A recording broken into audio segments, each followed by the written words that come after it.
And now for a taste of things to come.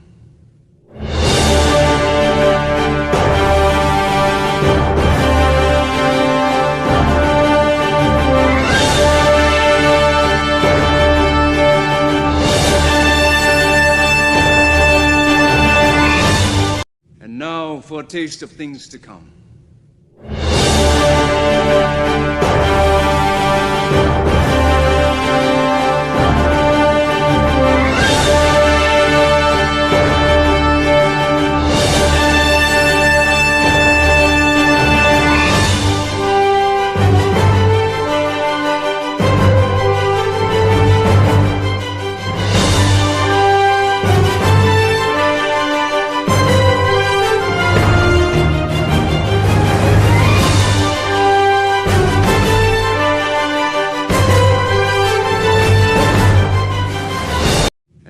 For a taste of things to come.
And with that being said, as we sacrifice brain cells time for your virtual eyes, we are here to bring you more TNA wrestling coverage tonight as we will see who is willing to go further, who is willing to risk more, who is willing to prolong the consequences of their actions in the name of grandeur and glory, whether championship or revenge ambitions. For everyone here will bring forward a sacrifice, and we will see who brings the greatest sacrifice to success. With that being said, welcome to TNA Wrestling, welcome to Slater Studios, and welcome to our simple pre-show discussion.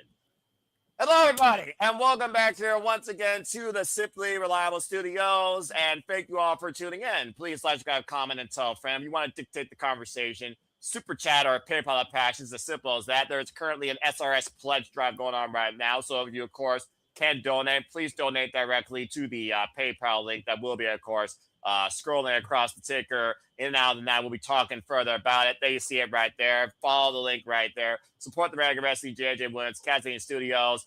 And apparently we're still trying to do this. So if you actually want this to happen, I guess he's giving you all one more night to try and make it so. If you're willing to sacrifice a freaking Ulysses S. Grant, there you go. Without further ado, I am never alone, so please welcome not Matthew Waywell, but indeed the Renegade of Wrestling, CEO of Cassidy Studios, and the hardest working man that I have come to know in and out of this virtual family, the Renegade of Wrestling, JJ Williams. JJ, how are you this fine Friday evening, my friend? I'm doing all right. Not gonna lie, I slept in pretty late, and then I took a nap. So, I definitely uncharacteristic for me, but I'm here, I'm coherent, I'm feeling good, and I'm ready for some TNA knockouts action. Which we should be getting here shortly after that unique sit-down discussion with the Order 4 and the system. Could there be a possibly collusion in progress tonight, knowing that we have all these various members in action? But that being said, Diamante, to your point, let's head down to the Impact Zone as we get ready for Tessa Blanchard versus Jody Fred, our last match here on the countdown. And again, folks, you want to follow along with us live on TNA Sacrifice. It goes live top of the hour, 8 p.m. Eastern Standard Time, exclusively for TNA Plus subscribers. for $9.99, or you could use a special promo code on their website if you're a first-time subscriber to get it actually for free. And now we go forward to the former TNA Knockouts and TNA World Champion Tessa Blanchard, accompanied by Alicia Crawford and, of course, the newly signed Mia Moore, as we truly have seen a genesis and a new beginning for many of the faces you are going to see tonight for the Knockouts division, except maybe these two that probably have the most experience. And you've been very prolific about Tessa Blanchard's return to TNA and where she has been on these cards as of late. Yeah, I mean, look, there's no secret the conspiracies, the negativity for Tessa Blanchard. Of course. But I'm a firm believer in second chances for people. I respect that. And if warranted, even a third chances. I believe in the 3 strikes you're out philosophy. Fair enough. Tessa seems to have repented her sins, apologized to the people she's wronged in the past. We need to forgive but never forget. Amen. And let her try to move forward with her life and her career here. And ever since she returned to TNA, she's been essentially a glorified jobber. She's been putting over some of these other women, almost like she's been paying for her sins in front of the camera, even though she's already paid for them behind the camera, to the point where the former TNA World Champion is in the countdown main event. Referee, of course, let that sink in here. This woman has held the most prestigious championship in TNA Impact Wrestling history. Damn it. And she's on the countdown show. Well, that being said, maybe this could launch her to higher ambitions towards maybe the TNA Knockouts World Championship to be contested in a triple threat. Jody Fred immediately on the attack. And Jody Fred, the Wild Child's been fired up ever since their confrontation in the Knockouts Battle Royal at No Surrender, where Jody Fred eliminated Tessa Blanchard to earn her shot. And Tessa, of course, talked about this was a one-on-one match. You never would beat me. And this is their first one-on-one encounter. We, of course, saw Jody Fred.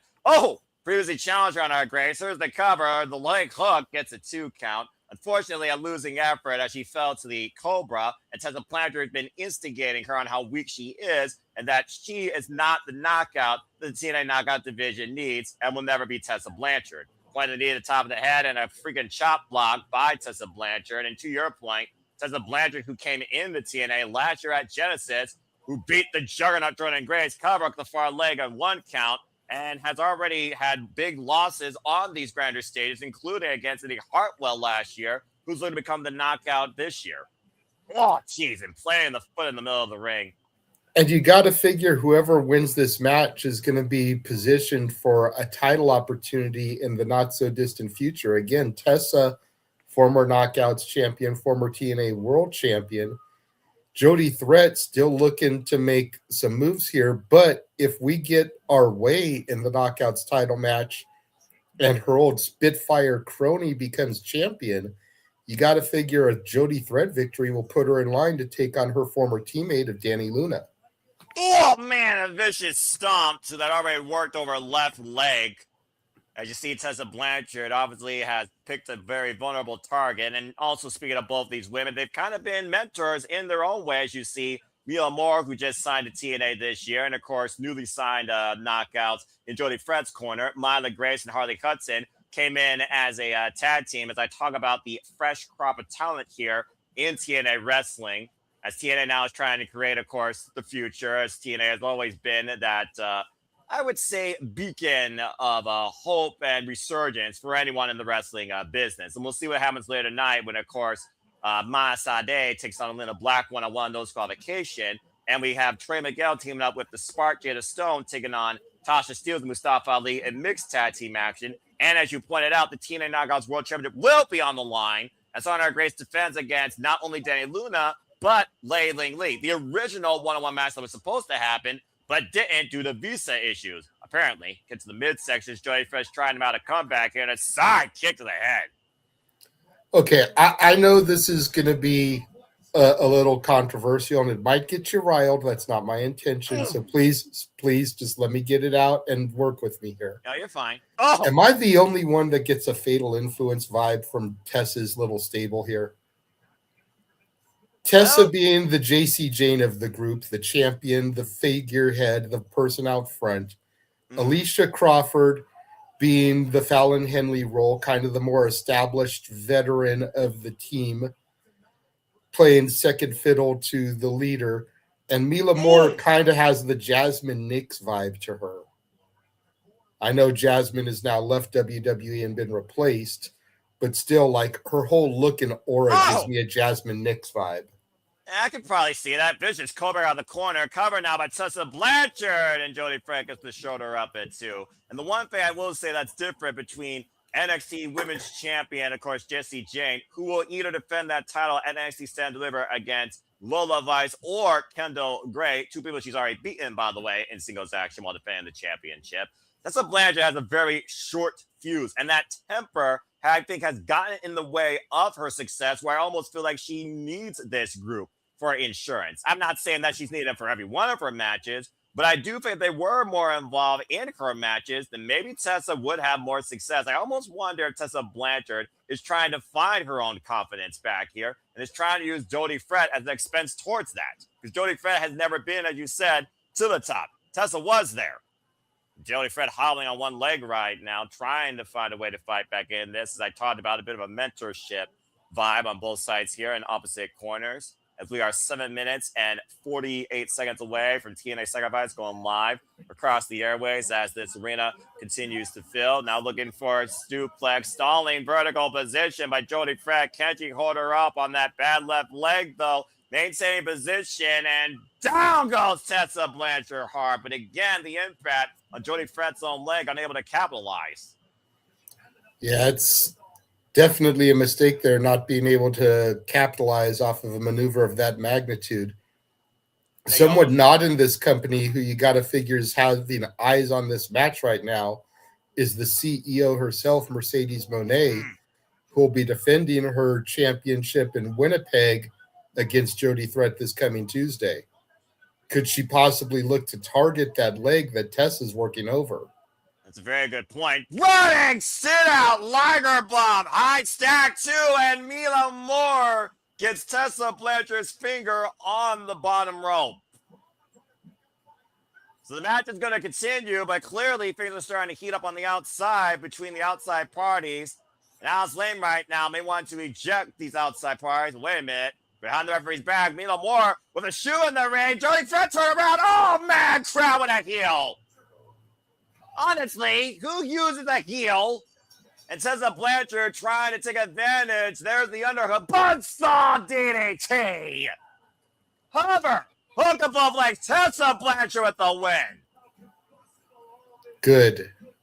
No disrespect to Jody, but it's about time Tessa gets some W's on big shows. But like I said, JJ, insurance policy. Is insurance the way to confidence at this point for Tessa Blanchard? Because we saw how valuable Mila Moore was, who is the most green and might I add newest signing to the TNA Knockouts division. And she just helped Tessa Blanchard towards her. Oh, come on now. Now, this is unnecessary. Even you can't condone this, JJ. You got the win. You're proving your point being a former TNA Knockouts tag team champion. And this is part of the problem with Tessa Blanchard. All the tools, all the talent possible to be the face of TNA once again. But actions like this, deplorable, unnecessary. Now choking her out with a damn cable. Get some referees and some security out here before she legitimately hurts her. Well, here's security right now, restraining Tessa, pulling her off, trying to back off Crawford and Moore. And now security, like you said, finally trying to remove that cable from around Jody Fred's throat and compromised leg. Who knows what Tessa did during that pull, hyperextending those muscles. Well, you know, you talk about how Mila Moore is green. How green must Harley Hudson and, forgive me, the other young lady be? Mila Grace. Thank you, Mila Grace. It only took Alicia Crawford to hold both of them off while Mila Moore did the dirty work. Yeah. You know, 2-on-1, one should have been able to get around Alicia Crawford, realistically speaking, and get in there to kind of run some interference and help. Well, either way, that's not a threat. That's definitely a negative influence. But Tessa Blanchard does win. And we'll see if Steve Maclin's negative influence on the psyche on the TNA World Champion leads him back to the TNA World Championship. What started with Mike Santana coming back home on his own might end tonight against the very man that was the catalyst to Mike Santana's quest on his path of purpose to becoming the standard and the TNA World Champion. And again, thank you to everybody that is tuning in. Again, please subscribe, comment, tell a friend we want to dictate the conversation. PayPal to the pledge or super chat, as simple as that. Shout out to Nathan Banks and Wheels. Appreciate you all as always as you continue to make the passion persist and pursue. But again, though, as we talk about, there's still so much ahead tonight as we literally have less than 3 minutes before we head into the show. We know that Leon Slater will be defending the X Division Championship against Eric Young, but he is also not coming in here at 100% and has already suffered Eric Young's pile driver to the point Leon Slater was questioning, can he still do this? Now the youngest in charge is trying to overcome the world-class maniac. Can he do it tonight? We'll see soon enough at Sacrifice. In tag team action, Elijah and the hometown man from your hometown takes on Frankie Kazarian and AJ Francis after the showcases of disrespect. And the hometown men already getting a singles win over the former TNA World Champion. So which team is going to garner momentum ahead of tonight at Sacrifice and maybe lead themselves to golden ambitions? Stay tuned. We know also, as I talked about earlier, Mustafa Ali and Tashs Steelz the Order 4 will collide with Trey Miguel and Jada Stone after Tasha and Jada have been at each other's throats since that Knockouts Battle Royal, and Trey Miguel, BDE, and Rich Swann have now been targets of the Order 4's punishment. And Mustafa Ali once again looks to prove to you, in Ali, we trust. As Moose looks to dismantle the system once and for all, he takes on the head of the system, Eddie Edwards, who still has the chance to call his shot. Speaking of people who has a chance to still call their shot, there is Nick Nemeth with still the Call Your Shot Gauntlet trophy in hand. It looks like he has something to say here real quick. And of course, again, we know when you can call your shot, you can take advantage when your opponent, aka the champion of your choice, is the most vulnerable. And as we talked about prolifically on Sleepy Ditting last night, JJ, there is Nick Nemeth and Eddie Edwards and Leon Slater all waiting in the wings some point for the TNA World title. And will either or both of them use their opportunities here tonight? Exactly. Jesus, what is this merchandising on the announce table? We thought WWE was bad. About to say, it looks Knock like off bottles of Prime and shit. Although I will give mad props for that Pac-Man suit jacket. I love that. That is classic, and I want that coat.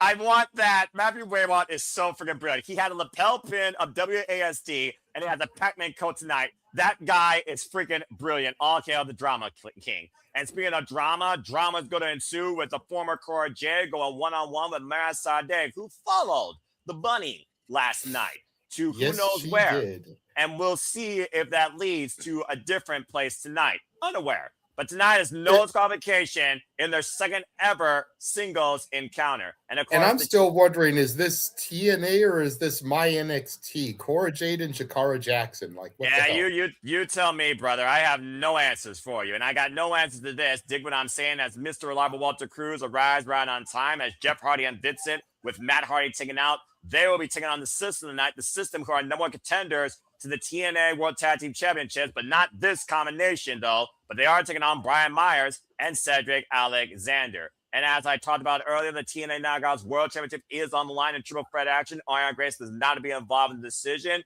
as Dani looks to finally win this cornerstone, and Layling Lee looks to right a wrong that has been executed against her and TNA Wrestling. Buffer, fall person, champion, or just literally transitional peg. We'll find out tonight at Sacrifice. And it all culminates in our main event as Steve Maclin looks to hold the TNA World Championship for the second time at the expense of the man he calls the most selfish in the business, Mike Santana, who called Steve Maclin the most selfless in the business. And after the bad blood has spilled over with no contact clause, all hell is going to break loose in this fight at Sacrifice. As we get ready now for Sacrifice to go live across the airways, if you're on TNA Plus, let's go ahead and get into this thing right now. And gentlemen, now that Walter is here, I will be in the green room. I'll just be producer guy. That way you guys can focus on the action, and I'll come up in between matches. You have a great call. Thank you so much, JJ. And that being said, Walter, good to have you on the call. How you feeling tonight, my friend? TNA Sacrifice. We're back here at TNA once again. It's going to be a weird one. I pulled a U. I didn't even see a street. I thought you were bowling. I don't know. I got all confused. Yeah, it's all good. Not even going to bot you on that. And right now they're playing the cold open here. And of course, again, folks, thank you to everybody that participated in the TNA Extended Predicting League, all 21 of you, including me and Walter and JJ. Good luck to everybody tonight, and I hope you enjoy our coverage as we strictly focus on TNA Sacrifice. So please avoid spoilers for MLP ROH that will be covered on demand at a later time, and avoid spoilers for SmackDown, or you will be banned by the producer, man. This will be your only warning. Thank you. And please like, subscribe, comment, tell a friend as we focus here, giving the love to TNA Wrestling, the letters that truly have been a standard of an alternative that has brought total nonstop actions and a precipice to women's wrestling with their Knockouts division. I have really, really, really bad suspicions about some of these matches tonight with the overall uncontrollable vibe I'm feeling right now, top to bottom in TNA Wrestling, including the authority figures tonight. But nonetheless, yeah, tonight, I'm not so worried about Nick. Yeah, you're not so worried about Nick? I'm not worried about Nick cashing in or anything because Rebellion's coming from his hometown. I think that's when people are going to have to worry about him calling his shot. But think about if he calls his shot tonight and goes into his hometown as the TNA World Champion. Would it be bigger to go into it versus create a moment around it? Nonetheless, this is TNA Sacrifice, folks. Welcome to the Big Easy, and it's going to be nothing but hardcore throughout the night. And speaking of hardcore, this is not a test. We are starting things off with what I expected, the world-class main, as we kick things off with the cornerstone of TNA Wrestling, the X Division, a division that truly is defined about no weight classes and no limits. Welcome everybody officially to Sacrifice, and hello once again, Noah Foster, Walter Cruz. We are Sleepy Live, and we are here representing Sleepy Live Studios, bringing you coverage tonight exclusively for TNA Sacrifice. And again, you can follow along with us live by becoming a subscriber today or using the promo code if you're a first-time subscriber to watch this for free, exclusively for the TNA Plus service. And if you want to dictate the conversation, Super Chat or PayPal the Passions. It's as simple as that. And again, Walter, we know the champion is not coming out at 100% after 3 weeks ago, suffering that most devastating pile driver in the business as Leon Slater was dropped on his head and neck, and Eric Young seized the X Division Championship. For those that are wondering also why Eric Young's getting this opportunity, he earned this opportunity in Feast or Fire and is cashing in his shots. And thank you to the Cleanse. Yep, that power driver devastates you. As we get set for the X Division Championship match with the youngest in charge, the youngest X Division champion in TNA Wrestling history. This title going all the way back to the now retired, phenomenal Mr. TNA, of course, himself, AJ Styles.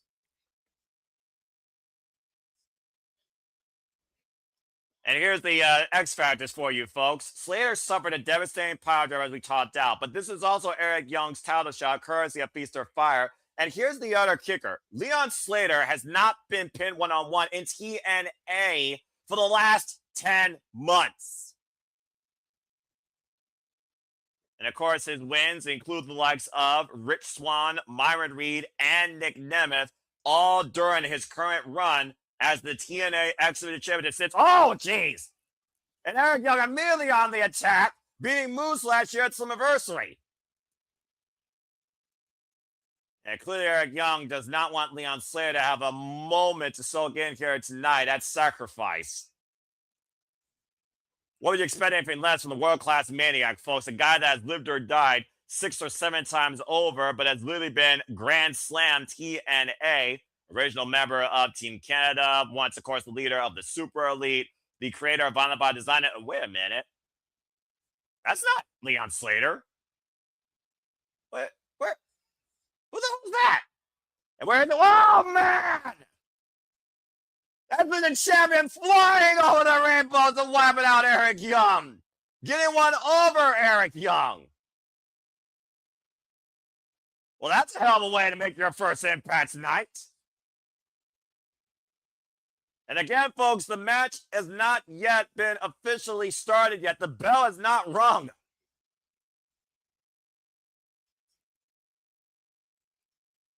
Of course, Eric Young, freaking mental warfare has been his greatest strength since being part of TNA's resurgence. Now, trying to drive Leon Slater into the apron, Leon Slater countering Eric Young. Eric Young, of course, beat BDE back at No Surrender with also that pile driver. Average whip up and around. It's like a fake kick. Turns Eric Young around. And again, the referee trying to regain some control here and bring both these men in the ring to officially start this match.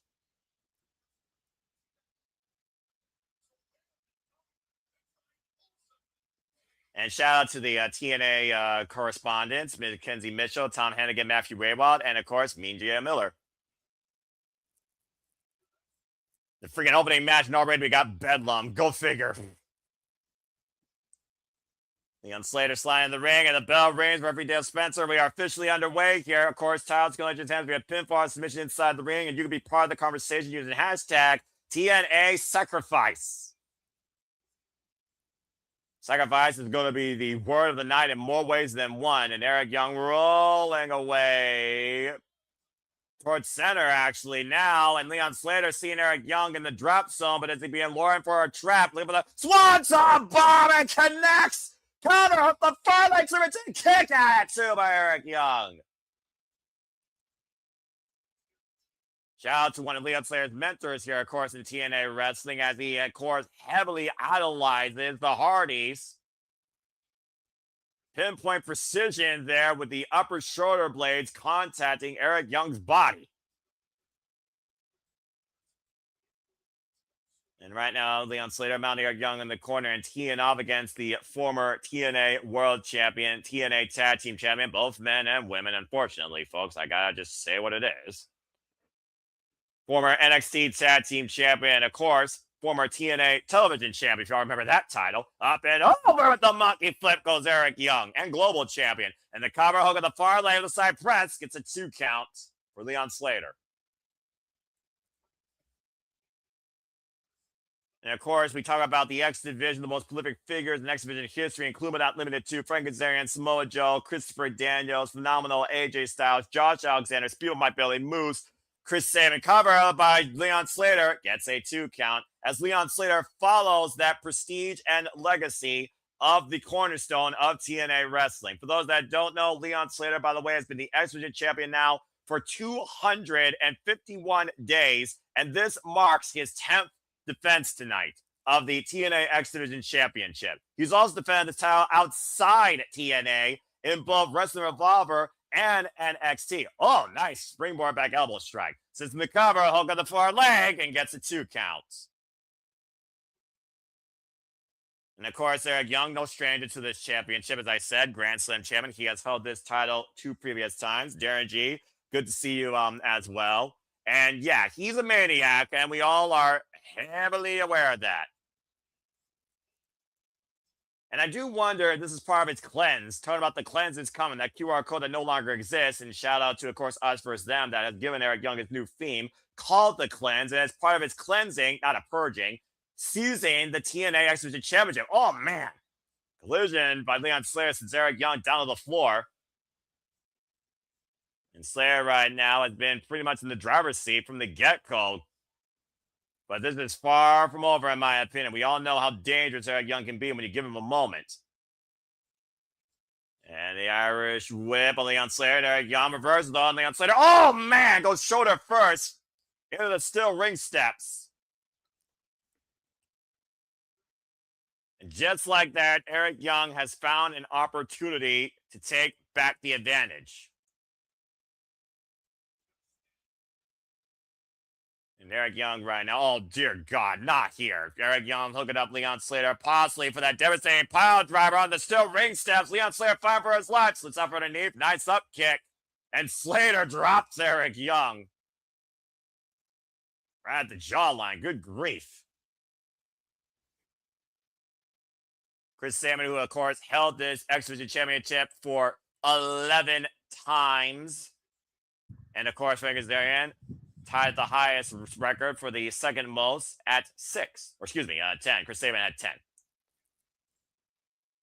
And right now, Eric Young trying to get the better of Leon Slater. Leon Slater hooking up Eric Young. I talked about the phenomenal one. Steps over one leg, but Eric Young, biting the leg of Leon Slater, preventing the Styles Clash.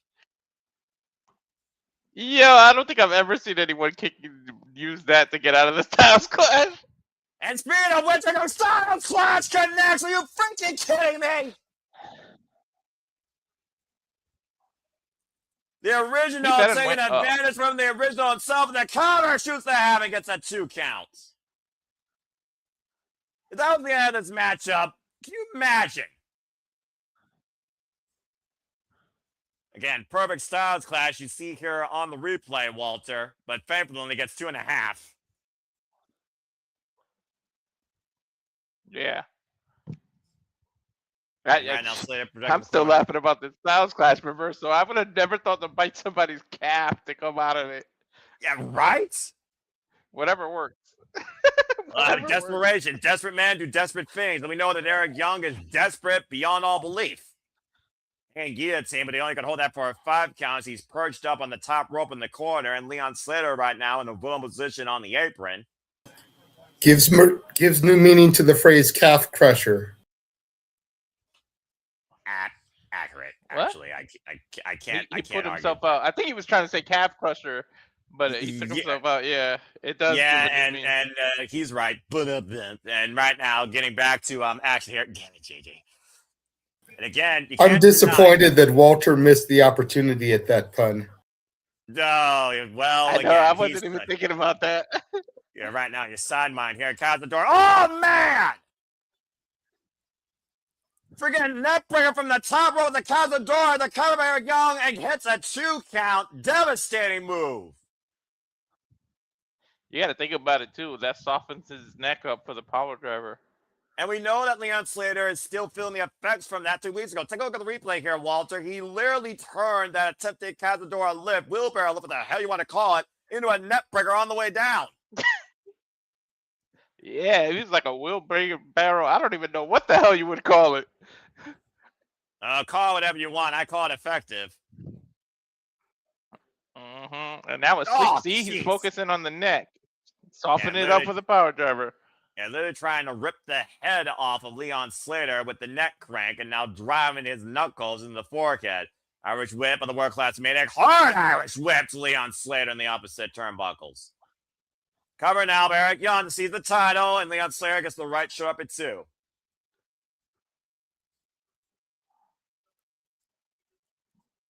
And about to say, Walter, at this point, what does Leon Slater need to do? He was in the driver's seat. He had all the adrenaline in the world, and Eric Young is taking full control. And what does Leon Slater need to do to overcome Eric Young tonight? Oh, God. Leg drop on the outside. And, of course, folks, Kyle collected chance to pinfall submission inside the ring. The one good thing, he's only 21 years old. Yeah, that's fair. Eric Young in his 40s. The only good thing is he's 21 years old. If that was your eyes, neck, that would be... Our neck would be over with if it was us at our age. I mean, Eric Young's had his fair share. Yeah, about to say, Eric Young's had his fair share of injuries, too, on his neck, lest we forget, and the rest of his body, for that matter. He's a freaking walking cadaver. Leon Slater still fighting back, though, trying to mount something, taken down by Eric Young with a vicious forearm. Here's the cover by Eric Young, shoulders down for a 2 count. Good grief. Eric Young can still go. He's picking up the pace and like staying on pace with Leon. It's kind of surprising. It's such a veteran of 20 years plus. Well, it goes back to that longevity that Eric Young has here, especially in TNA wrestling. And another vicious neckbreaker to the champion. Cover now, hook on the far leg, and another 2 count on Leon Slater. And if nothing else, to your point, Eric Young is wearing down Leon Slater. But we also know that Eric Young, if he gets an official, that will lead to a disqualification.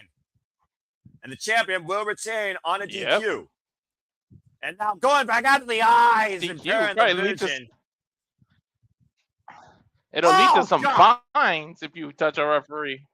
He doesn't give a damn. He's already freaking put his hands on officials and anyone else that stands in front of him. Whatever it takes and then some. That's Eric Young's MO.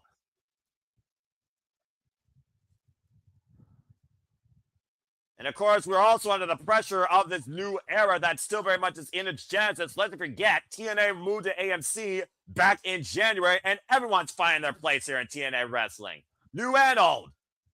Might be looking for that power driver, and you see Leon Slater again trying to look for leverage, able to escape the roll through shoulders down, hook up both legs, and kick out by Young at 2. Great move there by the X Division champion. And another schoolboy roll up this time. Deep roll up, 2.5 on Eric Young. And up and around. Slater. Back down. Slingshot off the ropes. Oh! And it catches him with that. Oh, yo, he hit him on the top of the head with that. Yeah, no kidding. And his own twisting net breaker. Covered now by Leon Slater. Kick out at 2 by Eric Young.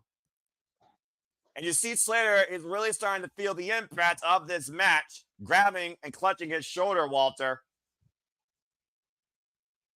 Yeah, his shoulder and neck is out of it.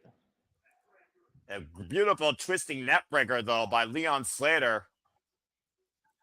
Stays with the natural Dustin Rhodes right there. Almost felt like a final cut, but it was not the final cut tonight for this challenger.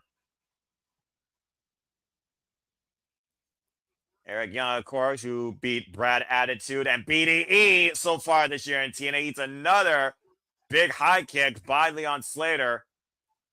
Now, wait a minute. Do you realize how far Eric Young is, Slater?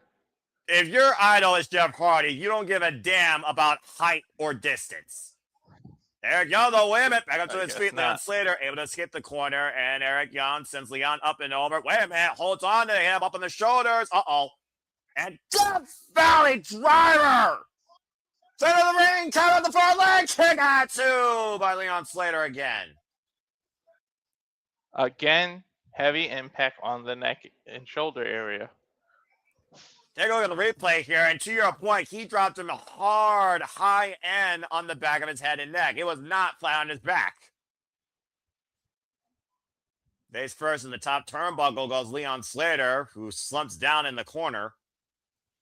Leon Slater, the 110th X Division champion in TNA wrestling history. Eric Young up and over. Once again, going up to the top rope. Leon Slater, medium in kind, almost losing his footing. High risk district here. And Eric Young again going back after Leon Slater, taking a bite out of him. Big overhead takes Leon down. And now Eric Young with that massive elbow drop straight to the heart. Has it stopped the heartbeat of TNA? No, kick out at 2. Okay, I got nervous for a second. Yeah, look at the eyes. The eyes tell the story again. Picture perfect elbow drop to the heart of Leon Slater. A literal heart stopper for 2.5. And Young is finding out exactly what we've learned about Leon Slater since he beat Moose for the X Division Championship last year at Slammiversary and has made history since. See the eyes, you see the fire in Leon Slater. He's not going to take being insulted here by Eric Young. He's not going to take that. Again, of course not. Interesting statistic here, because Noah just brought up Leon Slater's the 110th X Division champion, yet there have only been 55 unique X Division champions in history. That's right. And again, the most prolific, Chris Sabin with 10, and Frankie Kazarian, of course, at 6. Oh, man, what a boot. A big boot again by Eric Young. Leon and Eric meeting in kind, middle of the ring. Oh, went for that discus, got caught with a high kick. Staggering the world-class maniac. Eric Young firing himself up, though, here. And again, a boom, man! Oh, that's a different version of a Blue Thunder Bomb. Rolling to the outside of the ring. Preventing the pinfall Blue Thunder Bomb couldn't even get a cover. Don't start with me, Walter. I'm just saying, don't you start with me. That's my gimmick. Stick to your shtick, Walter. Now, Leon Slater and Eric Young, bloody hell. Leon Slater and Eric Young, both men on the end. I sense disaster. Oh, and Leon Slater! Karma is a bitch with a bite to Eric Young. Big high kicks to Eric Young back over the top inside the ring. Now, on the opposite side of the ring of the apron, and Leon Slater going up. And again, Eric Young with a rake of the eyes. These two are literally being barbaric and savage. Oh, dear God, no. Not on the apron. Eric Young, driving on Slater on the apron. What the fuck? Dude, he's literally twitching. Good God. Devastating moment here for Leon Slater. Dropped on his head and his body concaving on his shoulders, where wood meets steel, the hardest part of the ring. And now just be literally a matter of time before Eric Young brings the champion back inside and pins him for the title. Look at the sadistic smile on Eric Young's face. Now rolling him back in. Back press. Put the far leg. Kick out. 2.5 by Leon Slater.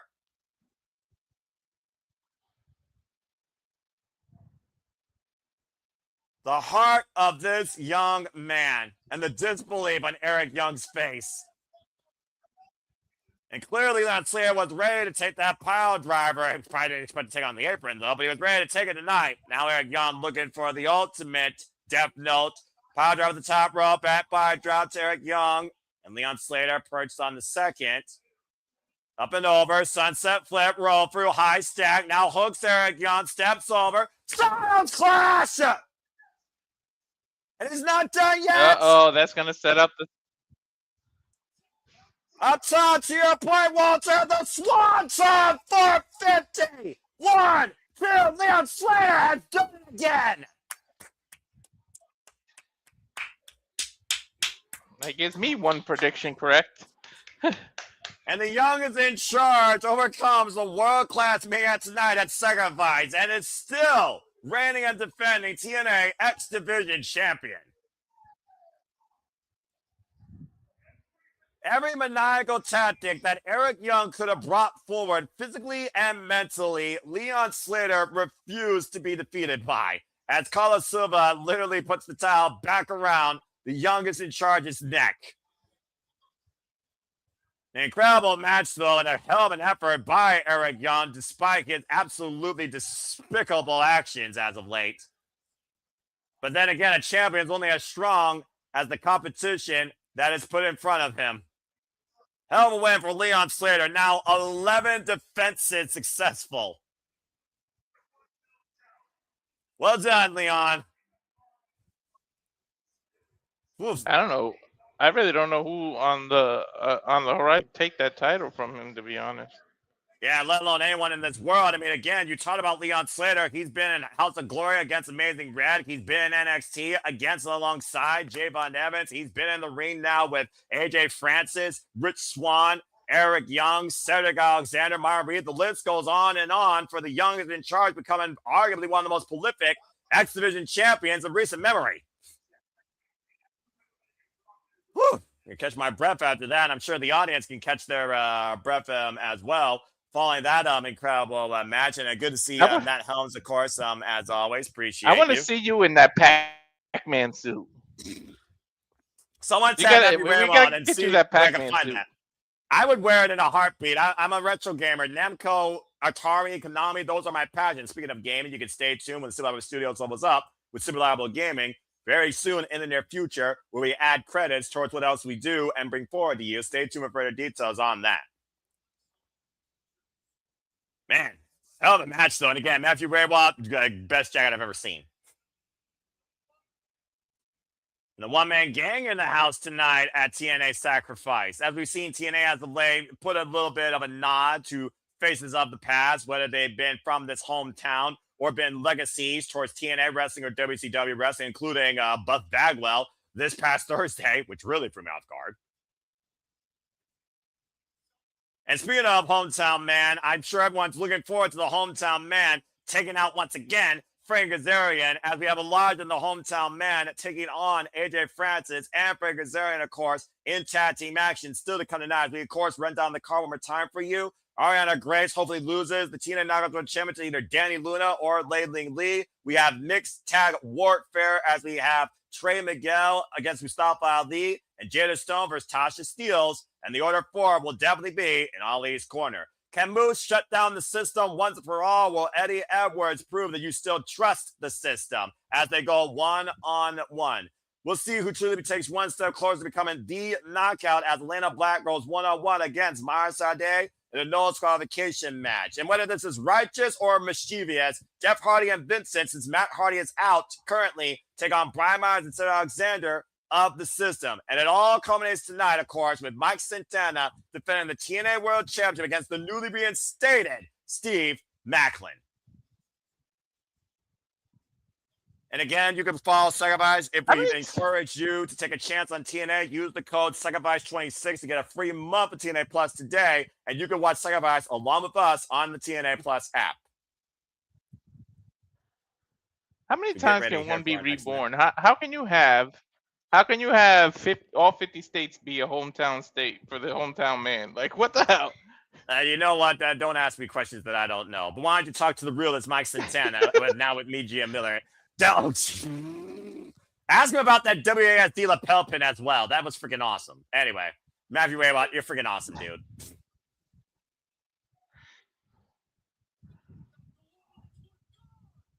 And Mike Santana, of course, welcome himself to Let's not forget, regardless of this, by the way, Walter, your boy Mike Santana is going to NXT to team with OTM against the Vanity Project and Dark State, I think. Yep. I'm looking forward to that. How do you go from being fired to getting a title shot? When the champion's pride is called into question, and when you call the man that was fired selfless, and he comes back and calls him the most selfish.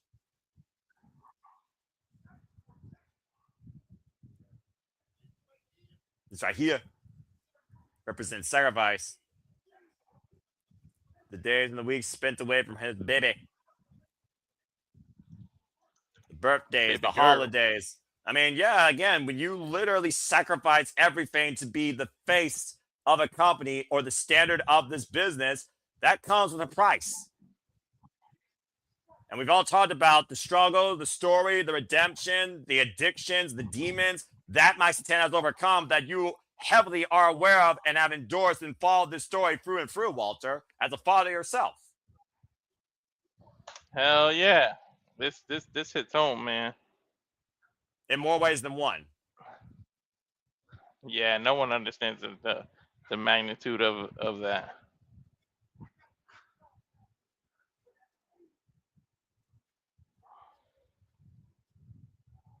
Mike Santana, who literally said he got his job back, but looks to rip his heart out of his chest and defeated him. What a sacrifice for employment. Well, he certainly is motivated, to say the least. 100%. Well, speaking of motivation and unlikeliness, who would have thought you would see this type of graphic not made in no DQ cards? Elijah and the hometown man go up against Frankie Kazarian and AJ Francis. And that's our next match. Here's your bathroom break. I still don't get how you can have more than one hometown. You can only be born once. You can only be and born spiritually, once. if you give yourself to God, you can be reborn. That's the only two things. Look, listen, Resurrection is next weekend, but this is beyond ridiculous, all right? And this is just... Look, I am not going to sit here in the green room and hear you glorify this guy bad-mouthing this the match. king of total nonstop action. Shut up!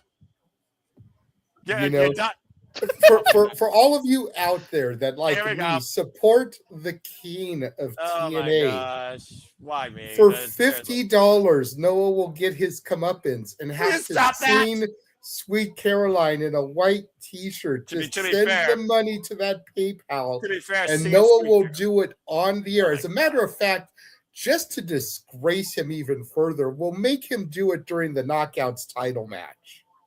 Fuck you. I'm not doing it during that. I'll do it during this, honestly. Shoot.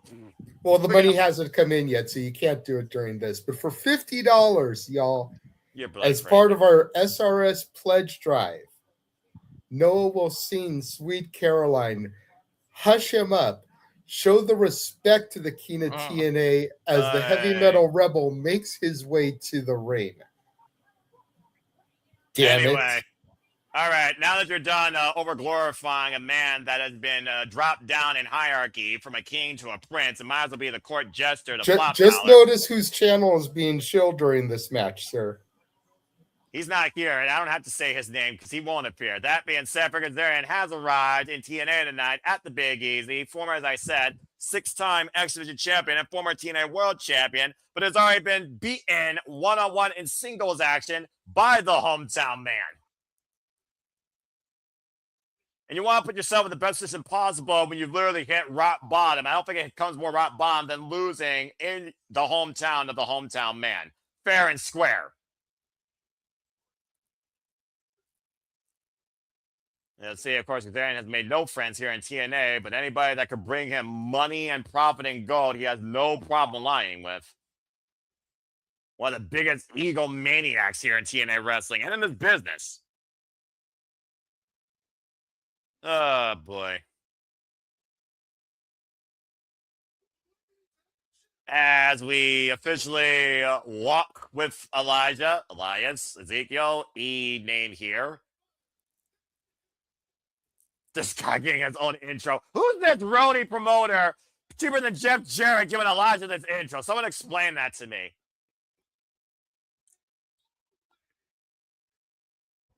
That's a good way to intro somebody. I mean, you know, he's become his own star, leading star, if I had to be honest here. I mean, of course, Elijah coming off that feud with Mustafa Ali, putting that man inside a guitar-shaped coffin. Guitar case casket match, excuse me. Those words just don't sound normal. If someone could define that as normal for me in TNA, well, it is TNA. Who am I kidding? And clearly, Elijah has his sights set towards the TNA World Championship, and of course, he heavily respects the man that currently holds it. Has even been in tag team action with him, lest you forget. And here comes, straight from your hometown, and oh my lord, in the New Orleans Saints colors, the hometown man. Coming out to literally when the Saints come marching in. It's Mardi Gras tonight for the hometown man, apparently. And where did you come from? Ladies and gentlemen, Jeff Meacham. I'm here to make sure the king is properly discussed on this show. Oh, bloody hell. Here we go. After yesterday, I can't trust that about you, Noah. It's just a point. And I have to come in and police you when Frankie Kazarian is being mentioned. So I'm just going to And that's why you shouldn't talk so much about that during the hometown man's entrance, who's handing out mass and Mardi Gras beads, apparently, to the audience. Is he walking? Oh, okay, so he's handing out beads in New Orleans and nobody's earning them at ringside? I mean, again, Mardi Gras, no one earns beads there either. You're just an innocent bystander. It is pay-per-view. I was going to say, this is some hometown man. If he can't even abide by the basic traditions of his own hometown, it's almost as if this guy's not really from New Orleans. Well, I mean, for all we know, he might literally have hometown connections that allowed him to do this. We don't know if he has a place on Bourbon Street or French Alley that he literally has an inside job with. It's just horrible that a man of Frankie horrible and an up-and-coming star like AJ Francis has to deal with this nonsense on pay-per-view. It's ridiculous. Okay, upcoming star and AJ Francis in the same sentence, that's a stretch. Kazarian's already a star, all right? And I'll give you that much. But nonetheless, this is what we're dealing with. And your boy Kazarian's already been pinned by the hometown man in singles action. Slip a banana peel fluke. Slip on a banana peel fluke. Doesn't matter how it happens. It's in the books, Jeff. Well, we'll see what happens when this book is closed tonight on this one, because Elijah and Hometown Man have an opportunity to brush with greatness here, and AJ Francis gets to stand over there and just get the rub from the king, man. It's three very lucky individuals here in this match getting to ship. Very. Oh, someone help me in my sobriety. Bell rings are underway. Kazarian starting off with Elijah. The count of time in the early going here. As I said earlier, Frankie Kazarian, former TNA World Champion, of course, before he lost it to Mike Santana, and a follow-up in a Texas Death Match where special referee Nick Nemeth tried to call his shot. Texas Death Match has definitely been a mixed bag for my World Championship friends this year. MJF successful, Frankie not so much, unfortunately. It's amazing how much jambalaya has better sequence in unison here than this match. There's a lot of jambalaya in New Orleans. Oh, I know. I've heard jambalaya is very good. If I ever go to New Orleans, Lord help me if I ever do that, by the way, with the voodoo that could happen in that place. I wouldn't mind trying some real jambalaya. Nice arm get there by Elijah. Now trying to trap the arm of Kazarian. Obviously try and neutralize one of his best tools, the crossface chicken wing. And a tag made to the hometown man, channeling the great Drew Brees, as we saw in his New Orleans Saints jersey. There's your only sports reference for the night, folks. Shout out to Statboy Mikey. Follow the Statboy Sports Bar. I'm sure he approves. Yeah, you have to go to the right places. When I've heard about the jambalaya, they have a pretty good variety. We actually have a pretty decent jambalaya bowl at the New Orleans Square, and is it? So. Well, about to say, I mean, what doesn't California have as far as nationwide Americano cuisine? And the hometown man right now firing up the hometown crowd here, rocking Kazarian in the corner and driving his boots. Well, the hometown man with all the advantage. Also, I live on both coasts. We have In-N-Out back here as far as our burger joint. They've got the Whataburgers and there's on the East Coast. So I'll stand by In-N-Out every day of the week for me as far as the cuisines of California go compared to the California. Well, I mean, Kendall Gray learned what a Whataburger is, courtesy of Texas native Win Sinclair when Win Sinclair won the speedometer championship. So whether In-N-Out and Whataburger, there's a this or that with that, I'll never know because I've never had neither restaurant. Irish Whip Reversal. And of course, folks, you can stay tuned for more on NXT and Kendall Gray and Win Sinclair when we cover, Flying Lariat, NXT Stand Deliver next weekend exclusively on NXT's YouTube channel, where it will be Kendall Gray or, go ahead and say it, Walter, Lola Vice. He's muted. Never mind. Of course, challenging for the NXT Women's Championship against Jessie Jane. Wait a second. JC, Lola, and Ren? Or Kendall, rather. Kendall Gray or Lola Vice will go on the number one contenders match this coming Tuesday at NXT. The winner will challenge Jessie Jane at Stand Deliver for the NXT Women's Championship. Either way, and right now, the hometown man and Elijah are walking the right way and going old school on AJ Francis and Kazarian.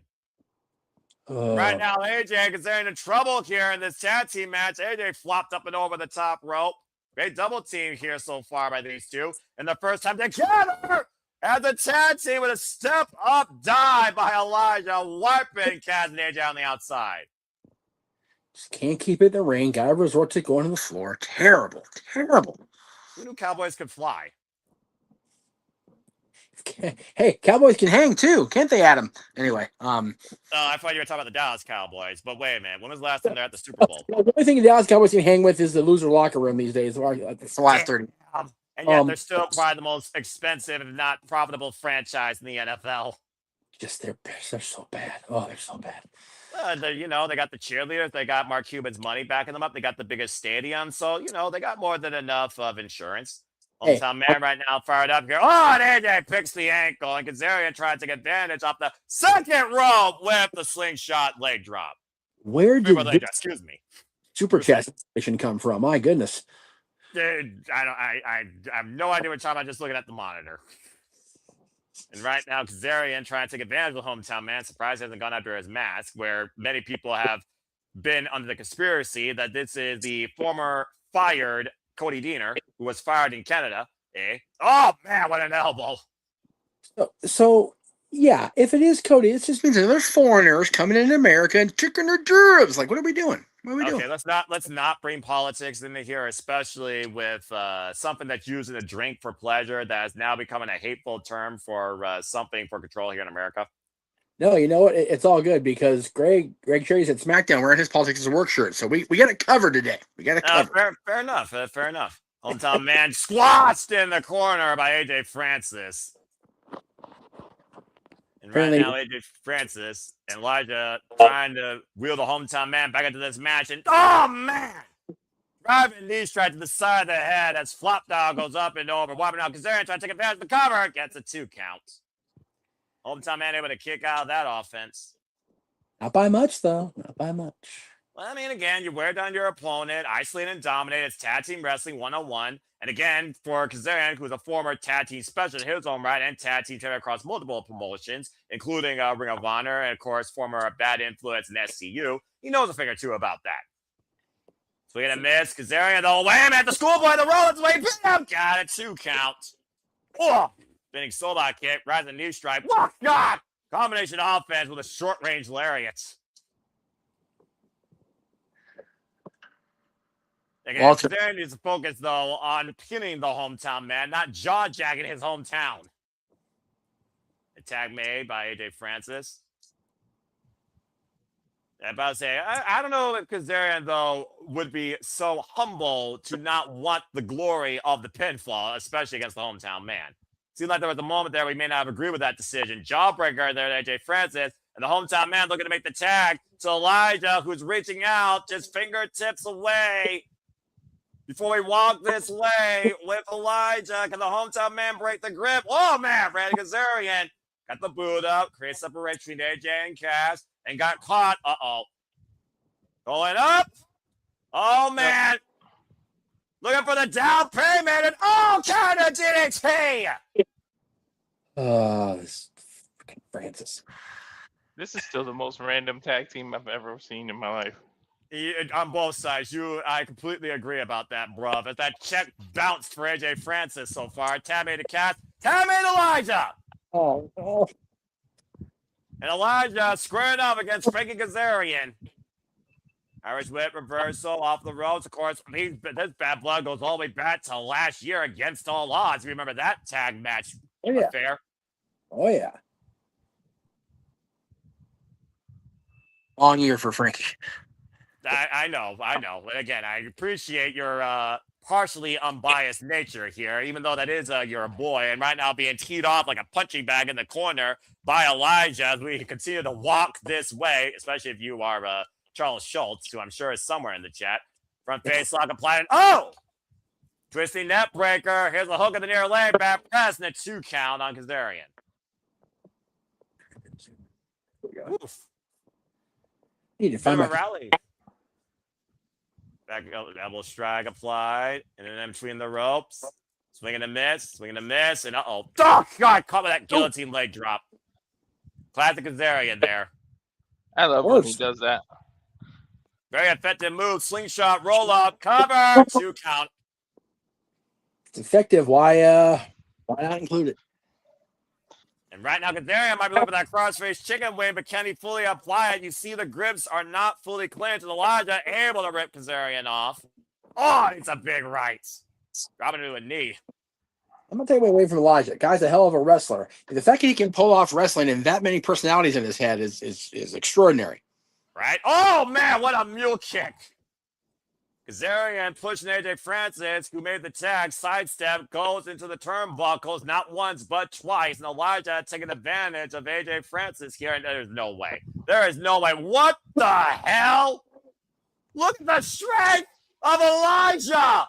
Up on the shoulders, electric chair position, turn around, and a sit-down powerbomb, high stack 2, kick out.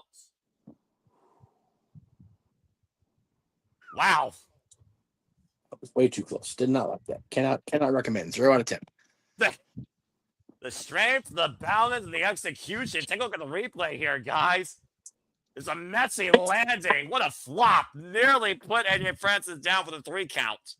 You never argue with Elijah's in-ring work. You know, the gimmicks will be what they will be the last few years of his entire career, really. But he can go, and he's strong as a... hold on. AJ Francis looking up Elijah here. Alabama slammer.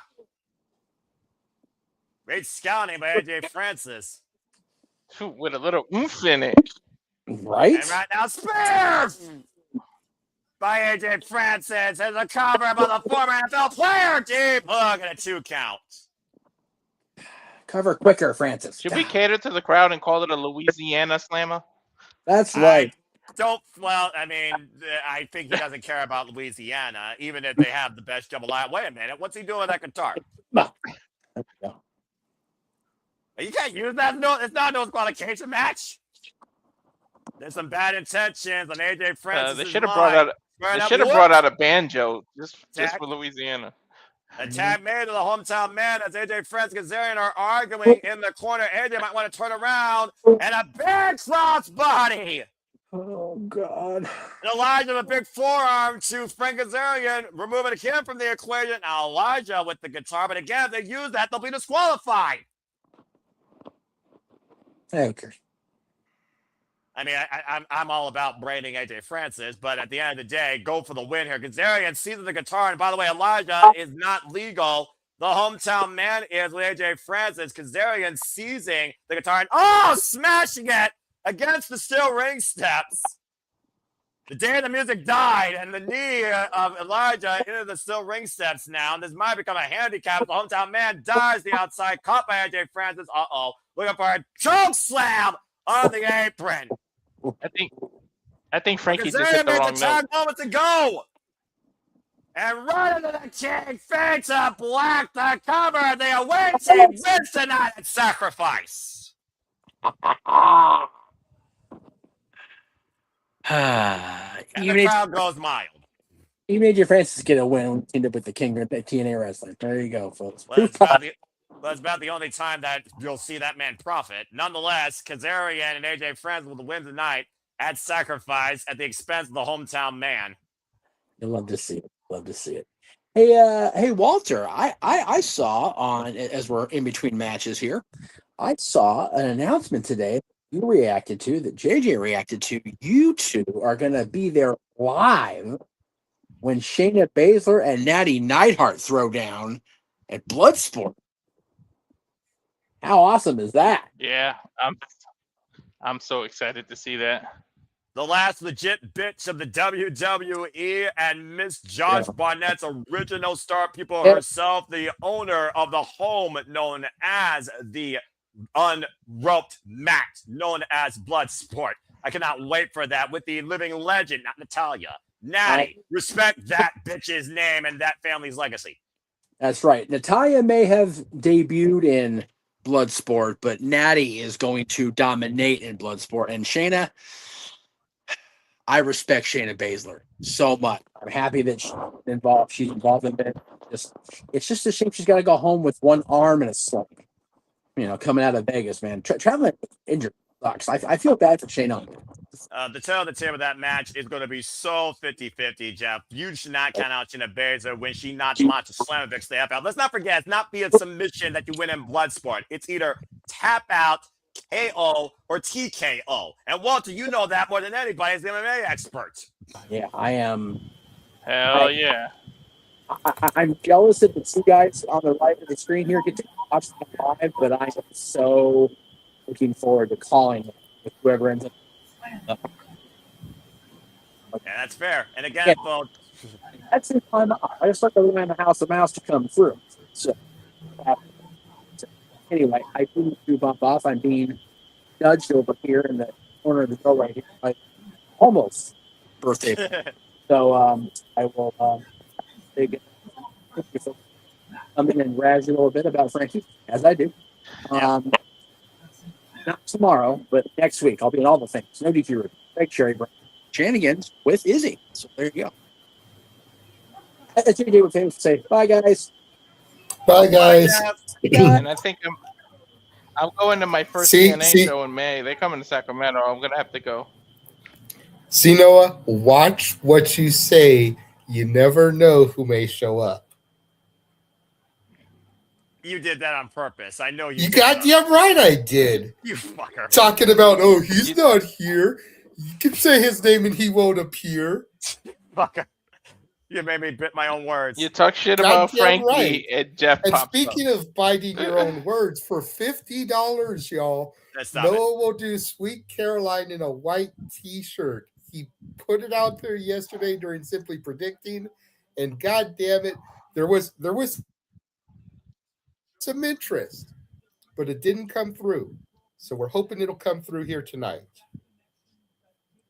Well, right now we got Tommy Dreamer and Carl Silva taking airtime for something here. So let's see what this is about. Talking about this city, of course. It's been such a long time since TNA has been here, of course, in New Orleans. Last time we saw Tommy Dreamer and Carl Silva out here, they were either re-signing somebody or signing somebody. Dealing with DCW, what the hell were they thinking? I think it's just like a Hall of Fame announcement. Well, it still seems a little too soon, in my opinion. You know, the TNA Hall of Fame is very condensed and only happens at freaking Bound for Glory. Bound for Glory. Thank you. I almost said Slammiversary. Thank you. Almost said Slammiversary. Fine. Bound for Glory. It should happen at Slammiversary because that's their anniversary show. But Bound for Glory is their WrestleMania. So. I agree, but it is what it is in TNA AMC. It's been like this way before it was TNA AMC. So let's not make it just that. It wasn't always shit. Come on. What? What is going on here? It's Chris Bay. What? Is that Chris Bay coming back? The greatest story ever told. The Art of Finesse himself, when we didn't know he would ever walk again, and we know his story to recovery. The ultimate finesser. Chris Bay, of course, from the Las Vegas area. More history in this company. Damn right, ABC. Said he had history in TNA. And he went on, of course, become X Division champion. Yeah. I wouldn't mind seeing him and Leon Slater run it if they could. Tell me about it. Talking about this company's best and young talent. Doesn't happen with these men. Well, more than one man versus the other. Let's just call it what it is. Talking about the future. What? This is company we're investing in. My honor, my privilege to stand here. I do let me stand here. I'm so damn glad he's just standing on his own 2 feet. God bless him. And announce the newest talent to sign to TNA roster. Ooh, be one of the girls we're going to interview. Oh, we need one shot. This person, they're and 2. What? Oh, wow! The viral sensation, bright young up-and-comer who's only months in his career, Ricky Sosa! Sosa. Awesome! Bang, bang. Sosa. I told you guys about this dude months ago before he's I was like, this entrance alone. I'm all in on this guy. That is awesome. Congratulations. Since his match I told you guys about this dude. His match with Andrade in France, this dude was going to go the distance. And I am so glad to see Ricky Sosa officially part of TNA Wrestling. Congratulations. I shared a video last year of entrance alone. I said, wait till this guy gets signed.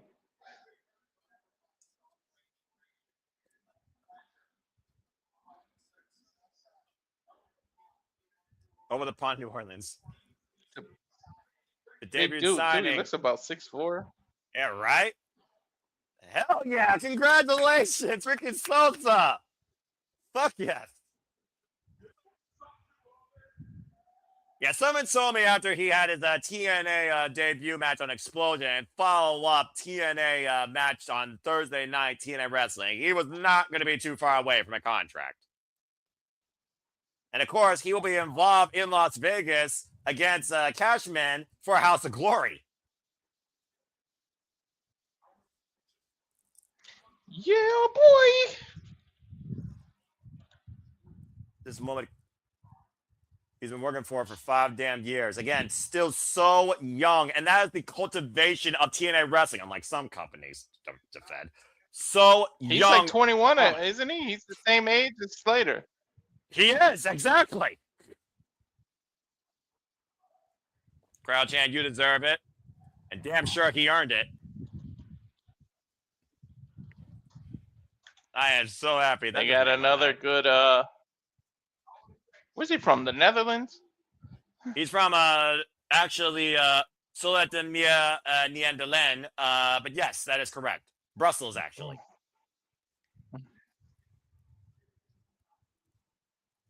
This isn't just a signing.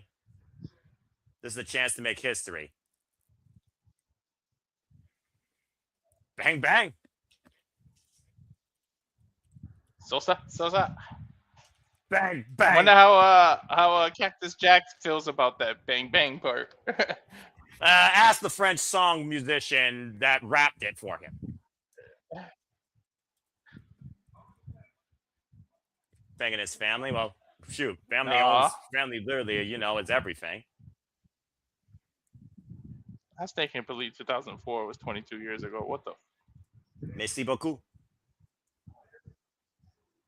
Yeah, the first match I saw him in, Walter wasn't even here in America, but I heard about this young man. He was in a triple threat for his home promotion in France that involved Andrade El Idolo. Yeah. Yep. And if you all want I to go shared watch the that video match, of it last year. Yeah, you did. Of course, I already watched it afterwards. I already knew it. I was like, yo, this dude's going to be something big. And now he has a whole new chapter beginning tonight. Signing officially, pen to paper. Welcome, Ricky Sosa. You have crossed the line now and forever to TNA Wrestling. Gonna have a home every Thursday.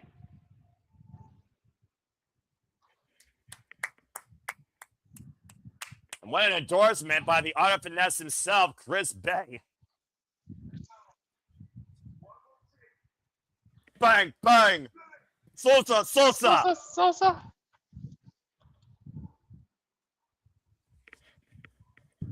And you can, of course, get his new shirt on TNAmerch.com right now. Congratulations again to the newest signing to TNA Wrestling at 21 years of age, 4 years in this business, Ricky Sosa. An incredible signing to this ever-growing young roster. I can't wait to go. I'm definitely got to go when they go to Sacramento. If it wasn't for the fact That'll be that my Cleveland's first coming up ever so live close, event at TNA. You know what, Walter? You need to do it at least once. I will say that. And I'm also going to say this right now. If it wasn't for the fact it's so close to Cleveland right now and WrestleMania week's on the horizon and priorities over passions, I would be going to Rebellion just because at the end of the day, I am still TNA faithful, and I'm still more faithful to this place than I am to the Fed. But nonetheless, congratulations to Ricky Sosa, the newest signing to TNA Wrestling. Well, as we got a moment to breathe again, thank you all for tuning in so far. Please like, subscribe, comment, and tell friends. Subscribe to Rachel Wrestling. Follow us here on the X at SR Studios 2024. There still is so much more action to come tonight. TNA World, TNA Knockouts World Champion, more tag warfare that sounds absolutely strange but could be righteous. Mixed tag team warfare. We got Knockouts no disqualification action. Also to come up at Sacrifice. Of course, stay tuned tomorrow. We'll have another interview with Pull Down Mania Talent and the Saturday Shenanigans. We'll be covering Ring of Honor, Global Wars, and MLP on demand later. And of course, next week, we will stand deliver. Next week, we cover NXT Stand and Deliver, and there will be city digging for that. But speaking of things that have happened today, earlier tonight, we saw Tessa Blanchard beat Jody Fret, compromising that left leg, and a freaking heel to the head faced Mila Moore allowed her to hit the buzzsaw DDT and show how much of a threat she could be in this knockout division, much to the pleasing of the Ranker Wrestling JJ Williams. Damn right. Tess is one I'm hoping to meet at WrestleCon. As we go to the victorious Tessa Blanchard, who goes backstage. What's Mila Moore's? This white rabbit covered in blood has got Mila Moore's attention. Follow the bunny. The show's called Sacrifice. We know that Rosemary's been trying to repent 7 deadly sins that all are in connection to the bunny's death to bring her back. And we've seen 2 women now mysteriously guided by this bloody white bunny figure. What could this Could be a way to bring... I don't mind if they sacrifice Mila Moore, honestly. If it brings Allie back to life, do it. Damn. Was that Jessica Havoc? Wait, what? Oh, shit! What the hell? That is Jessica Havoc. What? To be continued. That's a nice mask. We've seen Crazy Steve. We've seen Jessica Havoc. We've seen the bunny. We've seen Johnny Sweener in all of this. The fuck? We've seen, obviously, Rosemary. Mara Sade and Mila Moore have now been lured to... What the hell is going on, Noah? The Undead Realm has no rhyme or reason. That's all I can tell you. But I do remember at one point, Jessica Havoc and Rosemary were literally Decay and TNA Knockouts Tag Team Champions, and she was lost to the Undead Realm since Ash by Elegance beat her under fluke circumstances. Speaking of fluke circumstances, let's talk about the TNA Knockouts World Championship. Trying to go back to normal here. Tell the tape. There you see the height differentials are minimal. Of course, the accolades here. Dani has never been the world champion, but she's a two-time TNA Knockouts World Tag Team Champion. And of course, Elayna is the former TNA Knockouts World Champion. And this over-glorified, less than platinum child with a freaking stick for a freaking fiance currently holds hostage the TNA Knockouts World Championship. But thanks to it being a triple threat, she does not be involved in the decision to finally see this title come back home and Dani Luna to finally seize it. As we get ready now for the TNA Knockouts World Championship match, and I'm just going to say this real quick. Jessica Havoc and Rosemary have a unique connection that might go even deeper, if not as deep, than the bunny. So to be continued. And if Mila Moore is never seen again, oh well, nice knowing you. Anyway, let's get back on track to the TNA Knockouts World Championship. Follow the bunny. Bring the bunny back to life. Dani Luna, of course, who was previously supposed to challenge. Go ahead. You were saying, I know who you're not going for because technically the Knockouts title is in the NXT Superstars' hand. So I know you want this to change. You damn fucking right. This is why I go my today, not my fucking NXT. This title belongs in TNA, and these two are the rightful ones that should be contesting over it. Due to visa issues, and I still say political bullshit, it should have been Layla Lee versus Dani Luna tonight at Sacrifice when Layla Lee couldn't defend the title against her at No Surrender. Not to mention, Layla Lee previously was supposed to face her earlier and couldn't do it at Genesis because of those visa issues and defended against NXT's Zarya. Ever since she won this title back from NXT's possession last year at Gold Rush in the Freedom Madison Square Garden in a triple threat, this is the hope, I feel, for TNA Wrestling to get the TNA Knockouts World Championship back. But unfortunately, Dani Luna and Arianna Grace did get a win over the Angel Warriors, as you see Sarah Brookside accompanying Layla Lee to the ring. And if Dani Luna does not put her focus on both that glorified hussy and this thunderstruck spirited champion, this championship very well not change hands tonight. I feel like Grace is just going to take advantage of the other two. The other two are somebody's going to do something to one another, and Grace is just going to graciously take the victory from them and just cover somebody who's been a finisher that's been done to somebody else, and she'll find a way to win. And it won't be her doing it. Yeah, freaking fluke hussy, freaking stealing this birthright of TNA wrestling for her own. Just to make sure a man doesn't go a virgin on Valentine's Day. Desperation at its highest degree for this drama queen. And of course, let's also keep in mind, Walter, the director of Fortis, Tim Morella, gave this opportunity to her, and she seized it, stealing his Pride Cobra that she has used now to not only win the championship, but hold on to it by hook and by crook. Gee, I wonder why he gave her that opportunity. Well, we've seen the bit of dismay and disagreement lately with Santana Morella and Daria Ray, saying that you're too emotionally driven by your decisions. And clearly he has put personal before professional with the fact that this guy, this Sobrano ripoff, might soon be a son-in-law. Let's go down to Mackenzie Mitchell for the introductions for this match. Please, for the love of God, TNA, correct this shit. You don't even care which one of them, huh? Damn fucking right. But if anyone deserves it more than anyone else right now in TNA, it's that woman right there. Dangerous Doomsday, Dani Luna, who's already destroyed the likes of Indy Hartwell, who's out indefinitely, thanks to the assault by Stacks and Grace recently. And of course, the last real TNA Knockouts World Champion, Layla Lee. Oh! That Dani Luna immediately on the attack. And she did wait for this moment, and Arianna Grace said, that's not going to work. And if I'm Dani Luna, I would use that chain to choke the life out of Stacks at ringside before he breathes any more life into this match. And now Layla Lee on a well, at least the silver lining for you. The silver lining for you is the champ is usually at a disadvantage in these type of matches because you don't have to be involved in the fall. The bumper and fall person, and this guy ain't even worth going to a Motel 6 right now, in my opinion. Go the hell out of here. Get caught in a voodoo curse. And right now, Zaya Brookside needs to be aware of Stacks at ringside. I'm not going to be freaking impartial here, all right? I may be biased, and I apologize. Deadlift German by Dani Luna to Arianna Grace, sending her to the outside.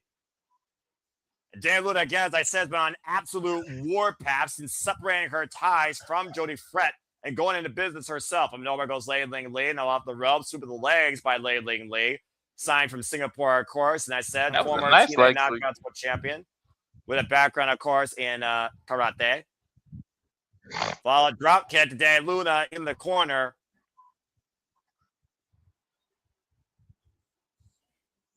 And again, Indy Hartwell, who was looking to be part of this equation, was taken out prematurely by Stacks and Arianna Grace, as we saw in that injury report, and is out indefinitely. Irish whip reversal. Dani Luna set off the ropes and the pick of the ankle by Arianna Grace. And again, smart idea by the champion, neutralizing one of the opponents and turning it to a one-on-one affair. And now they lay with the tope suicida to the outside, wiping out Arianna Grace. And of course, in triple threats, there are no countouts and there are no disqualifications. The only way the title changes hands is via pinfall or submission inside the ring. Right now, Arianna Grace may not know where she's at. Send her back to Canada. Lee tossing Arianna back inside the ring. Dani Luna, though, immediately back on the attack. Dani Luna, who's already been in a dog collar match against Indy Hartwell earlier this year and owns a pinfall victory over Lei Ling Lee recently on TNA Wrestling. Off the ropes, up and around, up in the fireman's carry. Lei Ling Lee countering Arianna, looking for the net breaker. Oh, the Sobot kick bends the champion over. Nice snapmare and a big spinal tap kick line up the spine of this champion who was not given this by birthright. Snapmare, follow up, basement drop kick by Lei Ling Lee. Keeping on the offense and isolating herself for the time being with the champion. And Lei Ling Lee, who represented TNA Wrestling proudly since being re-signed later last year alongside Saya Brookside, of course, this duo known as the Angel Warriors. Lei Ling Lee held this title previously for 87 days, commendable fighting champion for 3 defenses. And as I said earlier, she won this title back to TNA in a triple threat at Gold Rush last year against Klein Jordan, the former TNA Knockouts champion, and Jordan Grace. Covered now by Lei Ling Lee to bring the title home, gets a 2 count. Dani Luna, though, immediately on the attack with that rear naked sleeper hold. The sandwich she compensated Lei Ling Lee. Lei Ling Lee able to roll out of it. Shoulders aren't down, though. Arianna Grace trying to take advantage here. Inside leg hook and a 2 count broken up by Dani Luna.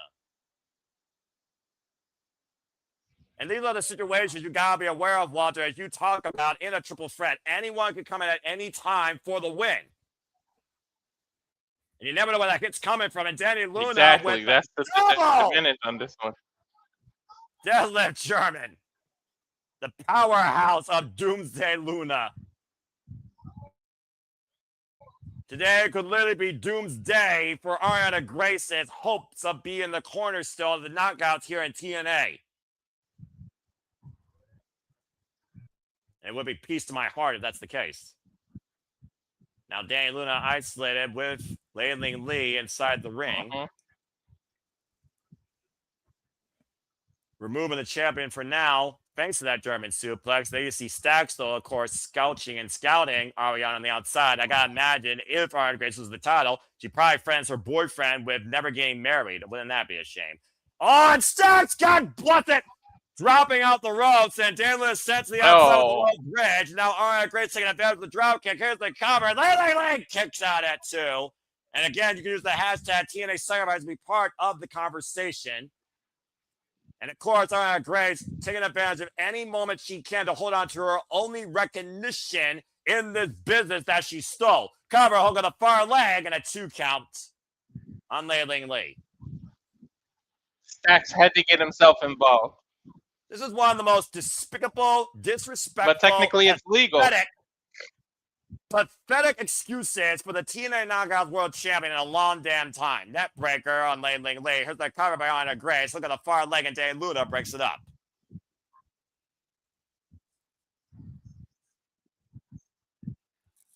And right now, Dani Luna, Again, should not be playing around with Arianna Grace, knowing how bad she was. Oh my God! Just knocked her out with that elbow. Oof. You got knocked the fuck out, bitch! And right now, Dani Luna might have removed Grace from the equation. Wait a minute, inside leg hook. Come on, Cradle! And 2 count by Lee. And once again, we are down to the 2 that are home founded here in TNA. Big boot, covered by Dani Luna. Kick out at 2 by Lee. The fact of the matter, though, that Dani Luna has not been to the mountaintop yet, and many people have already put her into that equation, shows how much we believe that Dani Luna should be TNA Knockouts World Champion, despite her overall aggressive, unhinged nature. At the end of the day, though, Walter, sometimes you need that edge to get ahead in this business, and Dani Luna realized that when Spitfire was literally split. It's that anger that has driven Dani Luna this close to the title. Where's driven another big boot? Got caught in like crap. Smart move by the former champion, Trevor Slater. Arianna Grace, though, trying to take advantage here with a karate. Again, desperation. And you can see it in Arianna Grace's face. She knows that she is the most vulnerable here than she has been so far since stealing the TNA Knockouts World Championship. Dani Luna left at bay. Arianna Grace sent up into Dani Luna's shoulders. Fireman's carry. Dani Luna, Arianna. Oh! Big spin kick. And a pump kick by Arianna Grace. Wipes out Lee. Big boot. Wipes Arianna Grace by Dani Luna. And might be looking for the Luna landing. And a counter, front face lock. Fisherman's net breaker. Good grief. And Lee spinning Silva up. And Arianna Grace over. Remember, first pinfall submission inside the ring will be the TNA Knockouts World Champion. Setting up the Warriors way in the cover on Dani Luna with the sliding lariat prevents the change. That's the issue. You gotta keep your head on a swivel on these matches. All 3 of these women heavily fighting for the TNA Knockouts World Championship, and to your point, keeping each other at bay every possible second. Now we got to see who gets the advantage first here.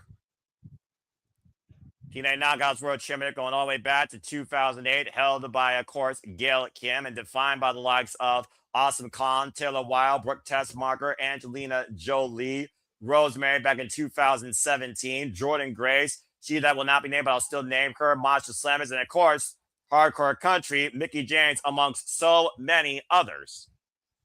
Deadly strikes there, though, by the former mixed martial artist. Oh, looking for Thunderstruck. Arianna Grace able to escape. Botch.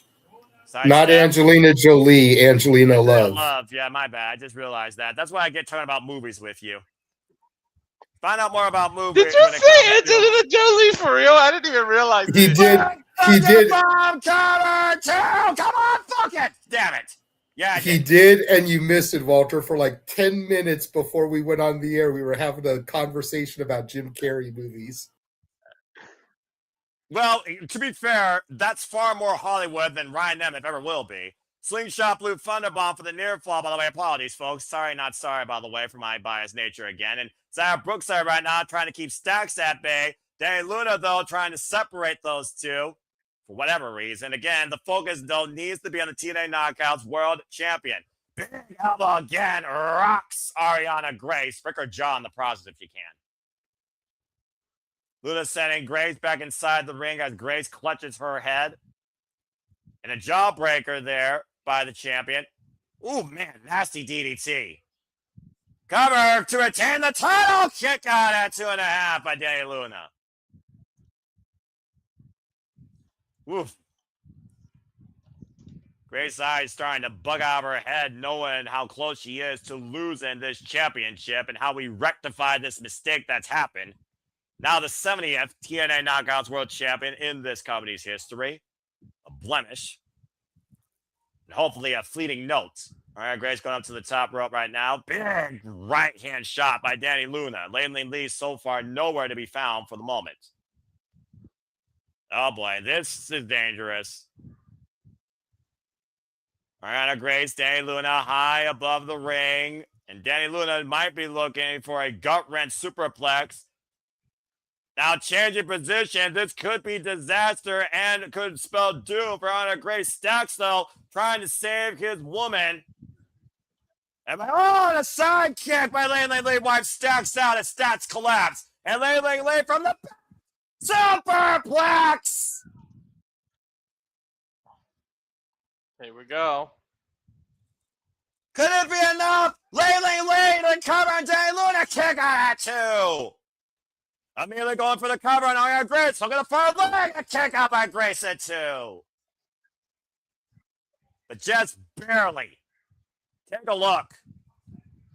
Superplex Samoan drop combination on Dani and Arianna Grace, who fell from the highest district. Sarah Brookside trying to encourage her friend looking to become a 2-time TNA Knockouts World Champion, now hoisting up Arianna Grace, possibly for the Warriors way again. And once again, Steelz trying to get involved and saving his woman, Sarah Brookside, finally trying to move Steelz in this equation. Come on, Brookside, kick his ass off. Fucking Grace from behind wipes Brookside out.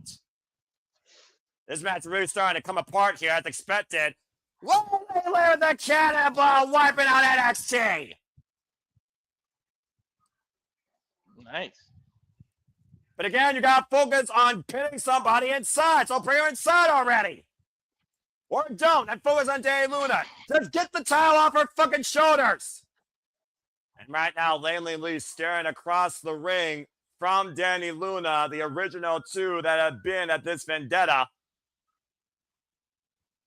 And this is what TNA is all about. They were supposed to have this one-on-one match, as I said, going all the way back to fucking Genesis. And Elayna has been dying to get her hands on her in a championship matter. Now they finally get it one-on-one for the time being. But again, time is of the essence with the importance of bringing back home the TNA World Championship. God damn that elbow. Vision's forearm receipt there by Elayna, and both these warriors squaring it out in the middle of a TNA ring. Pushing each other to their limits. And again, Elayna and Dani not letting up an inch.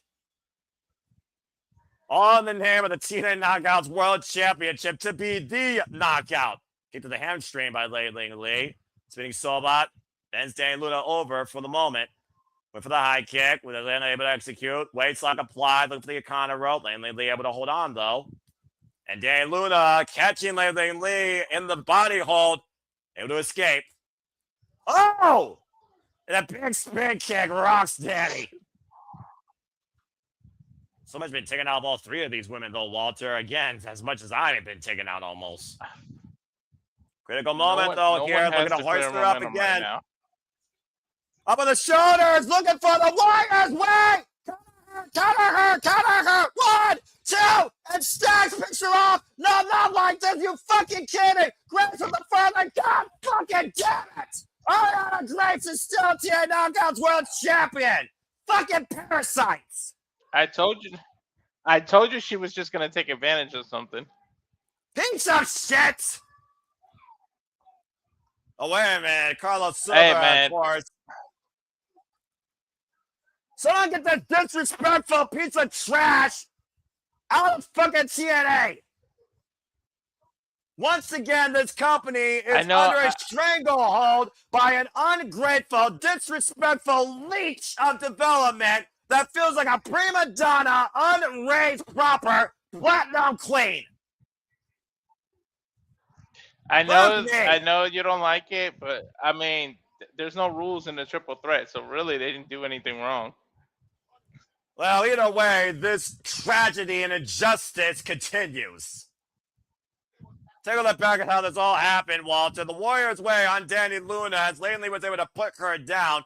Lateral press and Steelz jumping into the ring, holding Elayna back as Arianna Grace crawled like the parasite she is to hold on to the TNA Knockouts World Championship.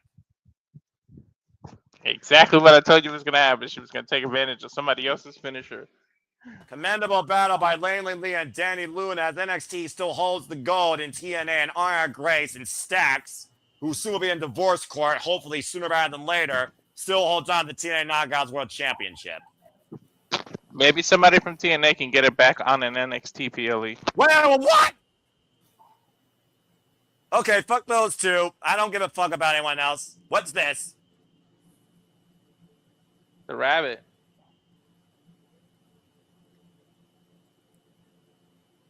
Again, Mara Sade, who's supposed to be preparing for a match here against Elayna Black here shortly. And now there's Rosemary. Huh? This ain't the Matrix, but you gotta follow the white rabbit. Yeah, well, why is that leading to the crazy Miss Mad Hatter Rosemary, though? The Mad Hatter, the rabbit. And in hindsight, I guess it actually makes sense, though. This is definitely not Wonderland. I don't know. It's a wonderland I wouldn't mind visiting. Well, either way. Hell no. I don't know about living there, but visiting.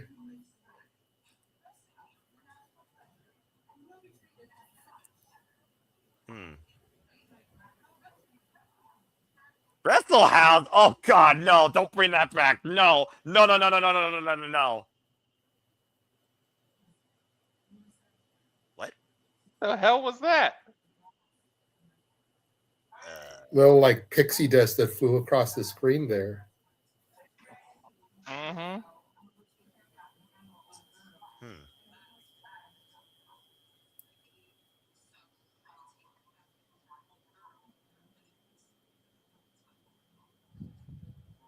Huh. What is Rosemary trying to do here? Well, regardless, Mara Sade prepared to face Elayna Black in ODQ action. Still to come tonight here at TNA Sacrifice. Coming up next, though, Mustafa Ali and Tashs, Steelz, who we saw earlier, talking, maybe negotiating with the system, because Eddie Edwards has that TNA World title shot. They're in mixed tag team action against Trey Miguel and Jada Stone as TNA Sacrifice continues. Tasha asked at the end of that, are we really going to trust the system? And Mustafa said, hell no.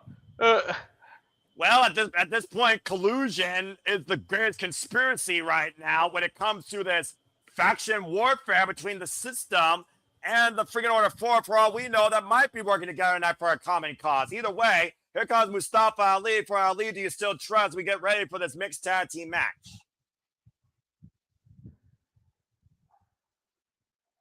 Bloody hell.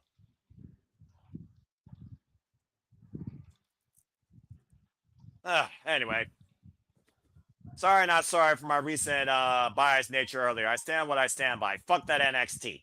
Anyway, the Order 4, of course, who have been a thorn in TNA with their own propaganda campaign, encouraged by Tashs Steelz, really escalated since that Knockouts Battle Royale No Surrender, when Tashs Steelz got eliminated by the Spark, Jada Stone, who recently got signed with Mila Moore, might I add, to TNA Wrestling at the same time as the Knockout. Mustafa Ali, who of course came back with a brand new finisher and a brand new attitude, and do as you see, Walter, after that freaking guitar-shaped coffin match, has targeted BDE, Rich Swann, and Trey Miguel, who have become a very friendly trio.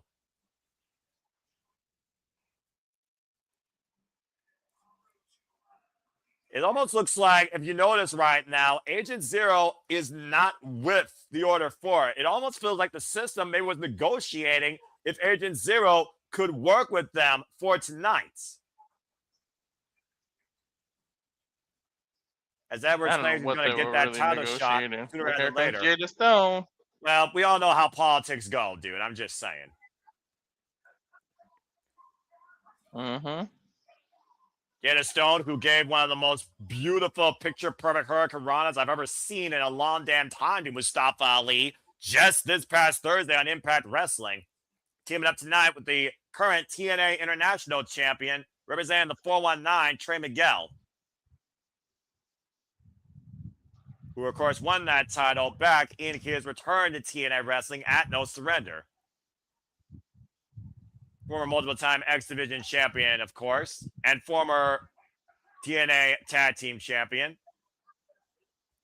Two people brought together against a common cause and against a common foe, but we all saw how dangerous Agent Zero was to nearly choke bombing Jada Stone.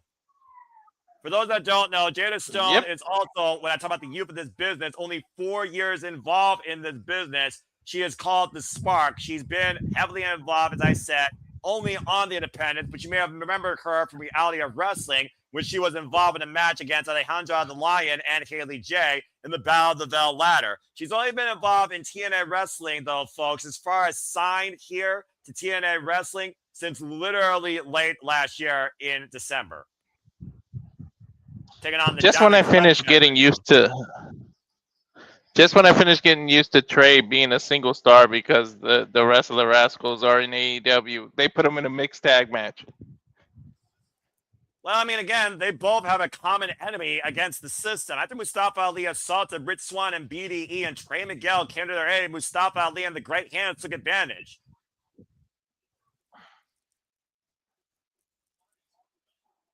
And let's keep in mind, we know the system has already got gold in their future. Not just Eddie Edwards guaranteed TNA World title shot. They can cash it any time. The system, not the team we're going to see tonight, but the system that won that fatal four-way Tag Team Contenders match are going to challenge for the TNA World Tag Team Championships at Rebellion. Anyway, mixed tag matches, folks. The men fight the women fight the women. But in TNA, like AEW, I guarantee you that shit won't last long. No, of course not. And I welcome it. We start things off and Mustafa Ali, one of the most, about to say, the man that came into TNA Wrestling when he first came in and beat Chris Sabin at No Surrender 2 years ago for the TNA X Division Championship. The last time the X Division Championship main evented a TNA special. And up and around right now is Trey Miguel tries to get the better Mustafa Ali. Yeah, except primarily, I still think Myron Reed and Leon Slater was the best match of that one other show. I think it was Victory Road. I don't remember if they were the main event, but if they were, then that was also rightfully deserved. The side headline. And what do you think goes through a man's mind when you're put inside a guitar casket, Walter, like Ali was against Elijah? I don't know, suffocation, not being able to breathe, getting out of that. I don't know. But he came out with a new lease on life, so we'll see. Yeah, it seems like a darker lease on life, if you ask me. Up in the over, swing and a miss. Mustafa Ali again, the speed of Ali up against Trey. Take him to Harris. Trey lands on his feet, though. Kip up, stalemate. There they go here. Whoa, man, I knew they took his head with that kick. Dude, the athleticism of both of them is crazy. Don't blink or you'll miss. Dude, and Ali's been around the block. He ain't a spring chicken either. He's still on this face. And now tag made to Jada Stone that finally will get a piece of Tashs Steelz one-on-one. No love lost here with these two women. I guarantee you all that. There's a reason why she's called the Spark, by the way. When this Spark is lit, she pops. Take over to Harris to Tashs Steelz. Tashs Steelz, former TNA Knockouts World Champion, beat Mickie James for her only run with the gold. And former TNA Tag Team Champion for the Knockouts. And also, Mustafa Ali and Tashs Steelz have won together previously as a mixed tag team. And right now, Jada Stone, oh my word, whoa! Steelz and Stone are ready to get on, and the men trying to cool things off. There's your spark, because she's fired up. Who's more fired up here, Walter? Jeez. I don't know. They say a fire can start from one spark, right? I'm about to say, I want to see these two just be let loose, but apparently Mustafa Ali and Trey Miguel are trying to keep things composed here. And now a tag made to Ali and Trey, who, ironically enough, might be the faster, but the more cooler head competitors here. Jada Stone, by the way, did beat Tashs Steelz in a one-on-one match back in February, but it only lasted 5 minutes, and Tashs Steelz has not let it down since. And Ali wiping out Stone with a cheap shot and slips by Trey Miguel. The girls might be too emotional, and when you lead with emotions, you tend to not focus, and you can lose the match easy. So maybe that's why both Ali and Trey try to take over. And that inexperience, though, also might play in favor of Tashs Steelz and the Order for it, not just as a cohesive unit and a mixed duo, but also a level of experience here in TNA Wrestling. And Jada Stone's out to prove a point here, and you can see that. She wants the tag. She wants in this, and she doesn't give a damn if it's Ali or Steelz at this point. Hell, she'll probably take on the whole freaking Order 4 if she can. And a tag made. She's crazy enough to do it. We saw this on Thursday night where she was able to take Ali over with a Hurricane Rana, and the world was shocked. The crowd's chanting, "You fucked up." I'm not sure who at this point, and Ali right now just laughing off Jada Stone. Last time Jada Stone was involved in a mixed tag match was alongside Elijah, by the way, and that's the last time Jada 4 was involved in mixed tag warfare. And just literally ragdolling Jada by her hair.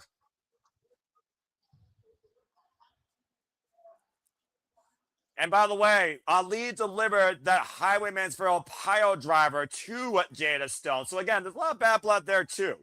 Oh! That rebound 100%. kick. And up in the electric chair right now, mounting Mustafa Ali is Jada Stone. Turn around, Cazadora up and over into a DDT! Spiking Ali! It's not going to last long. Trey Miguel right now. Why doesn't Steel just come in? Jada Stone, oh, the beautiful Hurricane Rana again. Does Steel not realize she doesn't need to be tagged? The females are supposed to fight. She could just walk in. Well, to your point, went for a shot. Mitchell's escaped by Jada Stone, and Tashs, Steelz, and Ali have been driven to the outside of the ring. I don't think they're going to be alone for too long, though, as Jada Stone might be looking to fly in the great hands playing defense. I don't think Miguel wait a minute. Watch Miguel with the step up. Topic on Hilo. Wiping out Hotch and Skyler. I think he used the second rope to bounce off. She ducked like she was going to get used. And basically, that's the second time we've seen two people work together tonight. And Tashs Steelz is trying to take a shot at Jada Stone here on the outside. Of course, Jada Stone, who was distracted by Tashs Steelz this past Thursday on Impact against Elayna Black. Oh, God, a draping DDT on the from the apron to the floor by Ali to Stone. Ouch. Well, that just reset the entire momentum of this match. Take a look here as Tashs Steelz slid Jada Stone directly into Mustafa Ali, who dropped her with that draping DDT. Very like it is, go covered by Ali. The referee shouldn't even be counting. It doesn't matter in this match. Like I said, Walter, it's a mixed tag. And the thing about the fact that New Orleans was Mustafa Ali's TNA debut. Put that in perspective. His first actual run here in TNA. When he arrived here in ring competition before becoming TNA Exhibition Champion. And Irish women, Tashs Steelz now, a little bit of misstep. A messy sliced bread, but still got enough of it. Here's the cover, hook on the far leg, and a 2 count by Stone. Or 2 count on Stone. I thought she reversed it. When she was trying to slip, she got reversed, but I guess not. Well, you know, tension's at an all-time high, and I'm not just talking about the ropes in and out of the ring at this side. They're creating distance here, locking up against Jada This Stone. is what, the third? The sidestep third or to fourth the match, man. outside. People sweat all over that turnbuckle. Well, action hot, fast, and furious here with all the animosity. Scott and Hodgson, he steals back to the inside and it's total non-stop. To make the tag here to Mustafa Ali or prevent Jada Stone to make the tag to Trey. Up kick, though, creates distance. Tag made Ali. Tag made to Trey.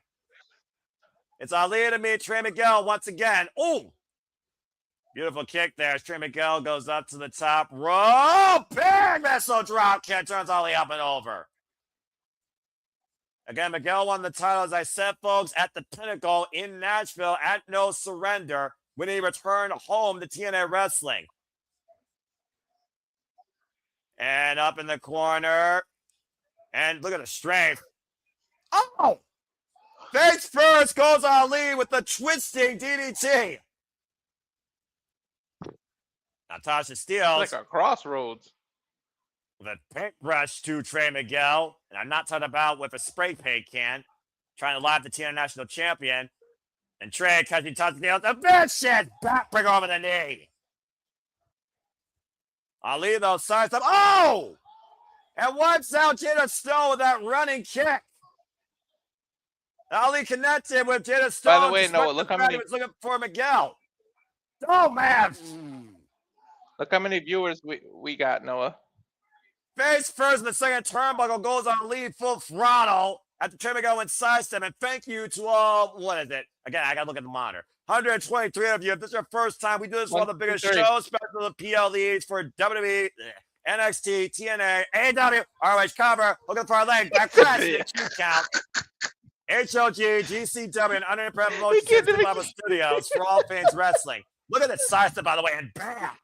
That whiplash effect off the second You couldn't rope. even get the 3 letters out. That's hilarious. You couldn't get the 3 letters out. I am what I am, and I am what I am. Now Trey Miguel again caught, and Ali looking for his own. Oh, God! The date with the devil on the outside of the ring, that new finisher, that twisting over DDT. Tashs Steelz now legal. Tag made Trey Miguel in the drop stone as Trey was checking on Jada moments ago. And a big splash by Tashs Steelz. The cover with the near leg kick out at 2 by Trey. Good Lord. Now Trey Miguel cranes the distance between him and Tashs Steelz up on the second rope. Ali trying to come in for defense. Ali with the whiplash on it. Oh! Thrown into a cutter! And Tashs Steelz back press the cutter! Kick out at 2.5 by Trey. Whoa, that was close. That man, Ali's legal as Jada Stone finally makes her way up to the apron, and Walter might be having technical difficulties, but it's okay. He'll be back here in a moment, folks. As again, the Order 4 is trying to send a message towards any man or woman in TNA wrestling that opposes them. Gets a kick up, now skins the cat up to the top rope, and Trey in position again. Double knee drop! Huge opening here for the TNA International Champion as Ali and Trey are down. The Grey Hands looking on in anticipation and possibly desperation or frustration. Jada Stone ready for the tag. Tag made to Steelz, tag made to Stone. The women are once again at it. And again, Jada Stone trying to mount a comeback. Trying to keep up here. Oh, man, big forearm. And Jada looking to follow in. Sidestep by Tasha. Jada up and over. Hooks Tasha. Nice rope through. Oh, man. The high knees. Follow a drop kick to the spine. Not sure if you got all the knees, but definitely great double offense there by Jada Stone. Moonsault or something. Moonsault. Cover the far leg. Kick out at 2 by Steelz. Those are like Starship Pain. Speaking shades of Johnny Impact, tag made Ali. She was athletic is what it was. Now again, we talked about before, man, the potential of the youth to cultivate here in TNA wrestling. Set up and over. Tashs Steelz, though, with the assist. Oh, it didn't work out. She spiked him. Steelz lended Stone to that DDT on Ali. Irish whip reversal. Jada Stone off the ropes. Pop up. Oh, to a destroyer!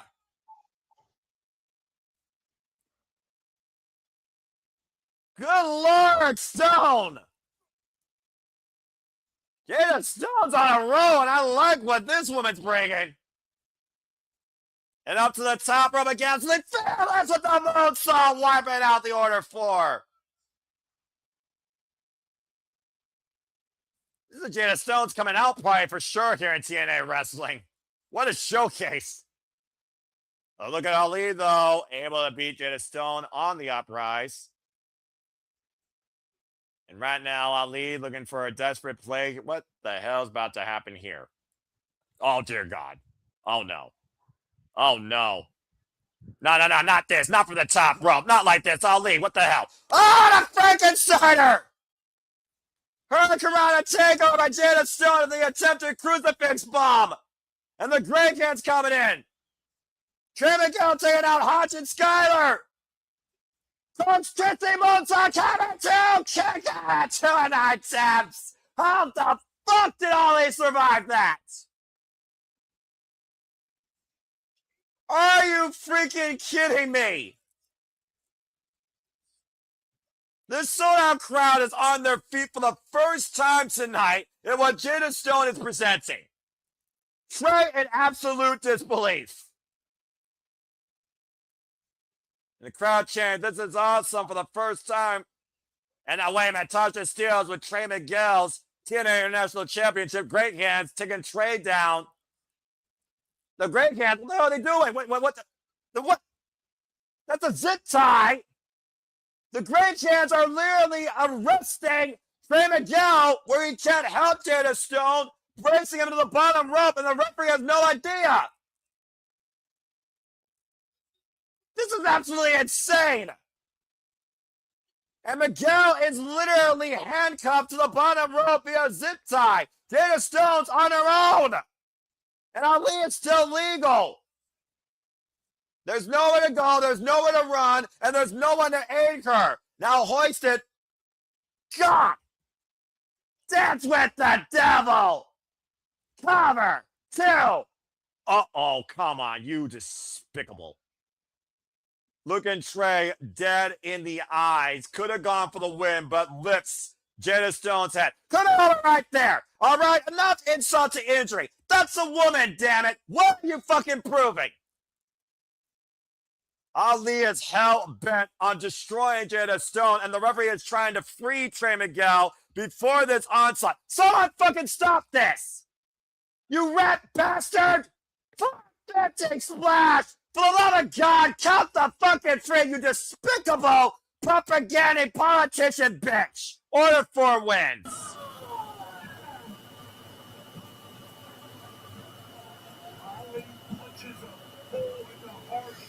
Well then. Never in my life have I seen such a corrupted political figure in wrestling go to these lengths just to make a fucking statement. And for what? Your own fucking ego? Regardless, Order 4 wins tonight at Sacrifice, sacrificing Jada Stone in front of Trey Miguel as a dance with the devil led to her downfall, but an incredible showcase nonetheless for the Spark. Well, I guess we can no longer ask Jada Stone if she ever danced with the devil in the pale moonlight. Again, that 450 JJ was overkill and absolutely unnecessary. Maybe so, but you got to admit it was pretty. Well, regardless, Jada Stone had this match nearly won all on her own, and you saw how desperate the Order 4 got with the Great Hands involvement. Insult to injury, but statement made against Trey Miguel and the TNA National Champion. But close only counts, Noah, and horseshoes and hand grenades. Well, nonetheless, I fear this spark will be reunited again soon enough, and Jada Stone is someone to watch out for. And mark my words, she is far from done with Tashs Steelz. As we go backstage to Ling Lee and Zaya Brookside with this. Calm, Noah. Calm. Let's just see where the story's going to take us here, okay? Whenever women have been involved backstage, we've been seeing a white rabbit. So let's just wait and see where things go, okay?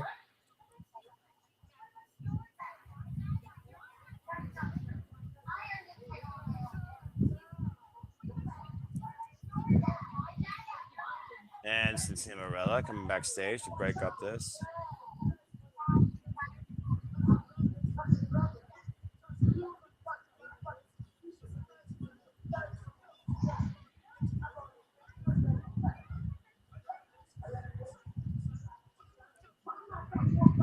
All right. Santana Morella booking a TNA Knockouts World Championship match this Thursday. Zaya Brookside against Arianna Grace. Okay. But coming up next is a match that, where does Alicia Edwards' loyalties truly lie? Play the button was able to rip the fucking cock off that freaking shithead. Anyway, Moose coming up next against Eddie Edwards as Moose tries to, once again, as you so elegantly put it, disable the system as Sacrifice continues here. Again, Sacrifice is being made left and right. Ugh. Darren G with the joke of the night saying that the demon Rosemary took Walter. That or technical difficulties or other priorities. Nonetheless, an incredible showcase by Jada Stone. And again, Mustafa Ali, absolutely deplorable. As we get ready for our next match here, you all can talk for a moment as I breathe. And Nick, don't little does he know, I wouldn't mind being taken.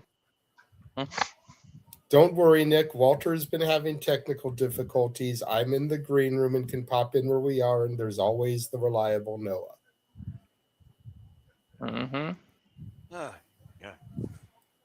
Well, as we get ready for our next match here, we of course saw the system rebooted for the third time after Eddie Edwards betrayed Moose and JDC at JDC's official retirement, welcoming Bear Bronson into the system. And Eddie Edwards added to this version, of course, Cedric Alexander to the equation. With Alicia Edwards' new outlook on betting on herself, re-signing to TNA Wrestling, and Moose systematically destroying the system one by one through street fights, heavyweight affairs, and 5-second quick moments.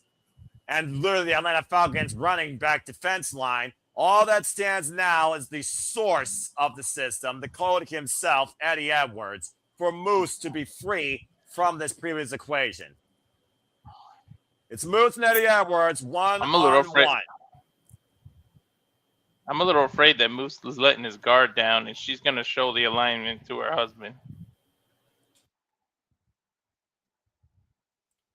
Well, we'll find out tonight if you soon enough are once again re-enabling a cheat code that led so much to the system's rule over TNA Wrestling. As here comes the face of the franchise with Alicia Edwards at his side.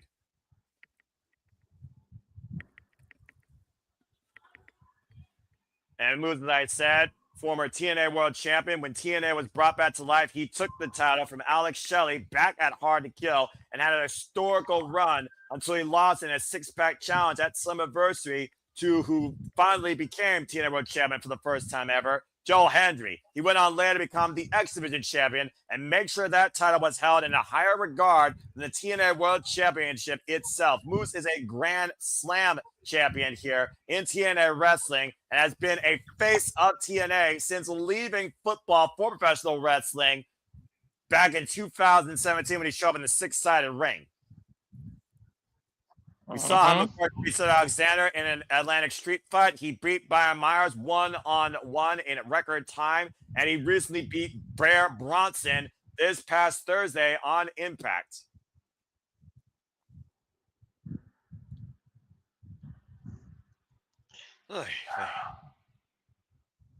And here comes the guy behind the system since the pilots.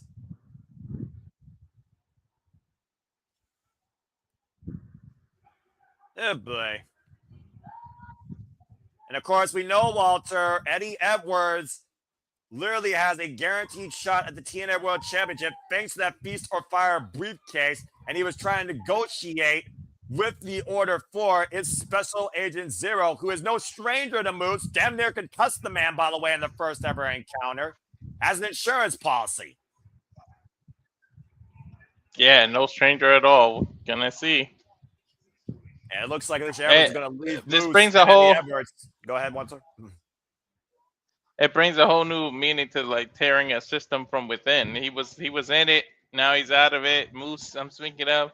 So best way to take it out. You were in it. Now you should know how the system works and be able to build the antivirus. Oh wait a minute! Edwards bringing out a kendo stick. Oh, the bell ain't ring. Of course, Eddie Edwards has a hold of his trusted kendo stick that has defined most of his TNA career, Kenny the kendo stick. Again, this is not a no-qualification match, though, and I don't think Eddie Edwards gives a damn. And if he wants it, I think Moose would actually allow it. At the end of the day, this is the bad blood between these two men more than anything. We've seen the cracks form multiple months when it came to Eddie Edwards and Moose and the outlook of the system. And Alicia Edwards grabbing the kendo stick, and the bell is officially rung, and this one match is underway. Oh, man! And down goes Edwards with that plump kick. As you saw, the Edwards came out with nobody, and Alicia Edwards has left ringside. Edward has to face Moose all on his own, Walter. I don't like those odds. Yeah, it's Edwards right now, who looks like he's on the back. Oh, what the fuck? What the hell? Ain't that 0? Oh, come on. This must have been what the discussion was. We talked about that meeting earlier that happened during the countdown.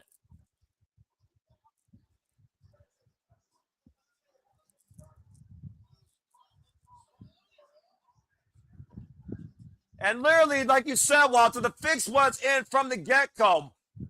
Eddie Edwards said, if you can fix the system's Moose problem, I will guarantee you the first shot at the TNA World Championship when I gain the title. And look at Alicia Edwards trying to come to the aid of Moose and Eddie Edwards holding her back. Regardless, this match has been thrown out. Moose wins via disqualification, but it doesn't matter. This was never about a victory. This was about a statement and eliminating, in Eddie Edwards' opinion, the ultimate virus to the system. The personal weapon of Mustafa Ali unleashed tonight with paid interest. Bullshit. Shouldn't Moose have known this, though? You've been in the Moose had system no long idea enough this to know happened something was earlier. up. No one did. This is the definition of looking at anything but a winner after a match. By the way, check the private chat when you can. Well, I hope Eddie Edwards is proud of himself. What a four out of air in the bargain. Will Eddie Edwards hold up his? And will we have a brand new TNA World Championship in the system? I was way off. I somehow thought she was going to show her true colors. Yeah, apparently. Seriously. All right. Well, that was bullshit. Damn. Well, Moose wins regardless. The match did happen. Barely. Barely is the fucking answer of the night. Jeez. I think Noah wishes that the Arianna Grace match had gone that quickly. You have no fucking idea. Anyway, as Maclin speaks right now, we got a momentary break as Maclin talks about the sacrifices he's made and talking about, again, that Santana has no idea what sacrifice is, and tonight he looks to tag him and bag him. Again, Steve Maclin versus Mike Santana for the TNA World Championship still to come, but coming up next, Sade goes one-on-one against Elayna Black, and this time it's a no disqualification match. And again, shout out to the 185 of y'all that are tuned in for us right now. We greatly appreciate it. Make sure you like, subscribe, turn on the notification bell. Make sure you're following the social media accounts that are appearing at the top of the screen. And keep in mind that we are doing a pledge drive right now, trying to raise $200 for a $50 donation. Noah will sing Sweet Caroline in a white shirt. As we take a look at the skater girl herself, the former Cora Jade, Elayna Black, with renewed interest and vigor for her love of professional wrestling. Walter, this is a match straight out of our NXT as Cora Jade and Jakara Jackson are about to go head-to-head. Yeah. Cora Jade died a proper death, and Elayna Black couldn't be happier for it as we come into this match following, again, the outcomes of what happened during that Knockouts Battle Royale. Talk about the bad blood earlier with Jada Stone and Tashs Steelz. There's bad blood that goes back with these two, as you, of course, see right now. Sade holding pretty much a rhinestone-encrusted baseball bat, ready to take it to the streets in style. And, of course, we know this woman's been endorsed for her extreme nature and artistry by the Hardys. And Elayna Black already beat Sade with a knuckle duster in singles action following that battle royale, which led to this no disqualification match tonight. And apparently it seems that Sade is trying to strike some sort of deal with Rosemary, as we saw earlier. And we still don't know the implications of that yet. Well, Black attacking from behind, trying to seize the bat. The bell is officially run again, folks. Here, there's no disqualification. Anything goes. Only way to win is be a pinfall or submission. This is Elayna Black's third singles match since being, fourth singles match since being signed to TNA Wrestling on the behest of the assistant to the director of authority. Her first order of business, might I add, Daria Ray. Who she just hugged?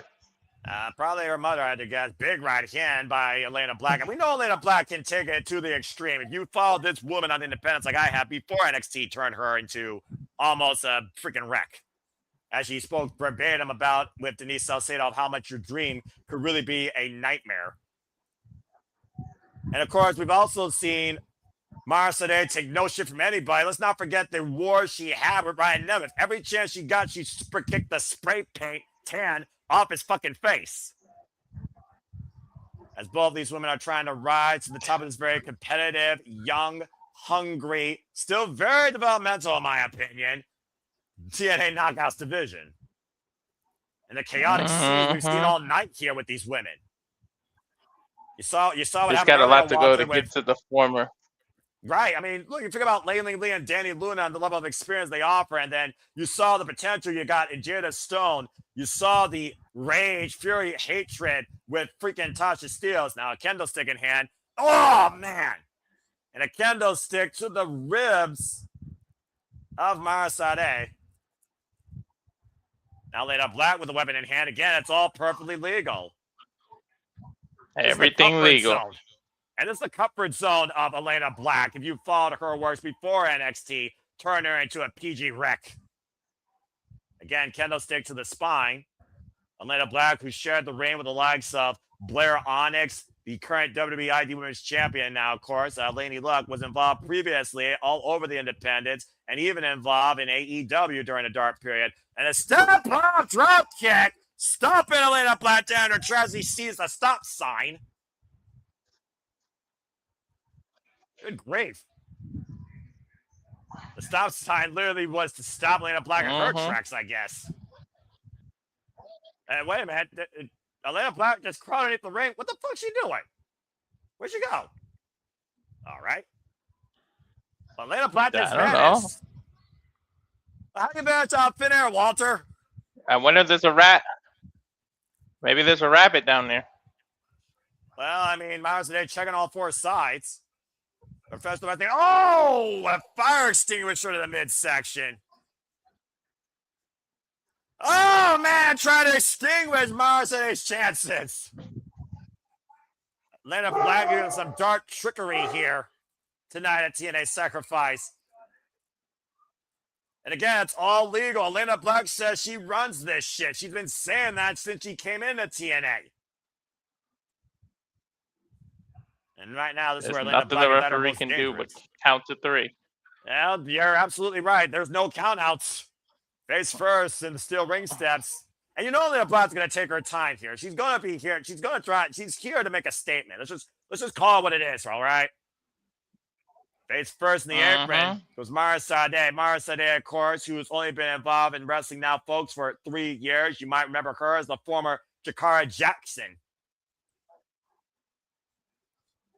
And of course, talked about before, no countouts, no disqualifications. Only way to win be a pinfall or submission.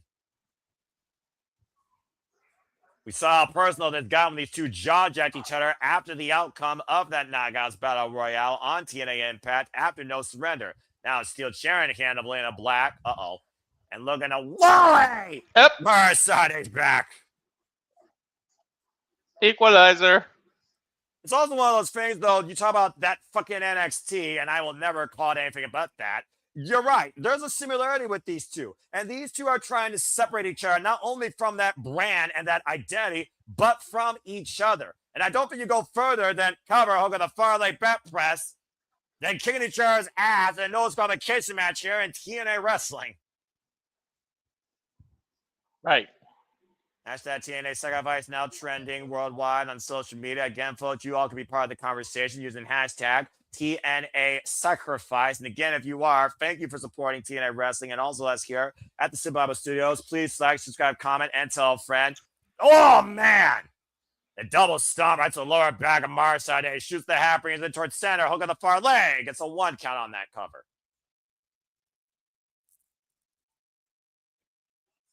And once again, Elayna Black going to the outside of the ring for more tools of punishment, bringing out the lumber. And now, Elayna Black is not going to get the people what they want after they cheered for a table involvement. Now, Elayna Black, once again, looking to keep control of this no disqualification punishment her own way and not the audience way. Grabbing the hair of Sade. Irish whip, questionable. Sade is yet to be able. She Right? has yet to be able to get the hold of that diamond-studded bat. You wonder, is that going to be the key to this equation to victory, or is that going to be, honestly, her demise? To your point, it's still there in the ring, but now Elayna Black going back to a rest hold here. Sleeper hold applied. Rear naked choke. Sade pointed the elbow underneath the jawline, but smart move by Sade trying to keep her fingers in between the forearm of Elayna Black and her throat.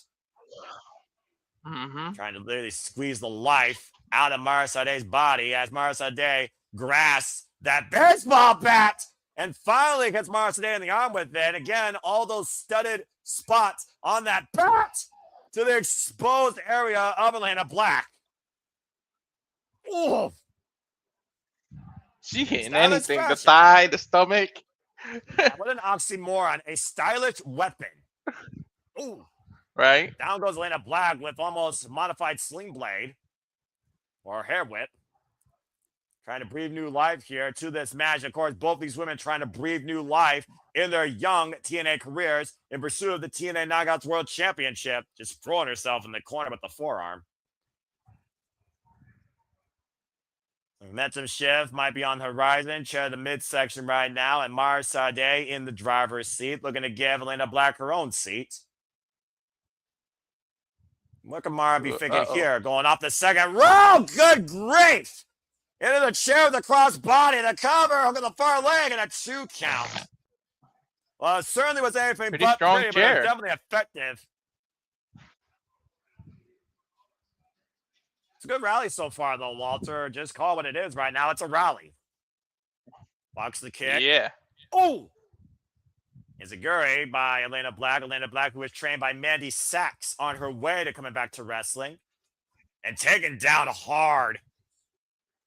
Cover hook on the far leg and a 2 count on Elayna Black. Good show of strength there. Elayna Black might be... hard.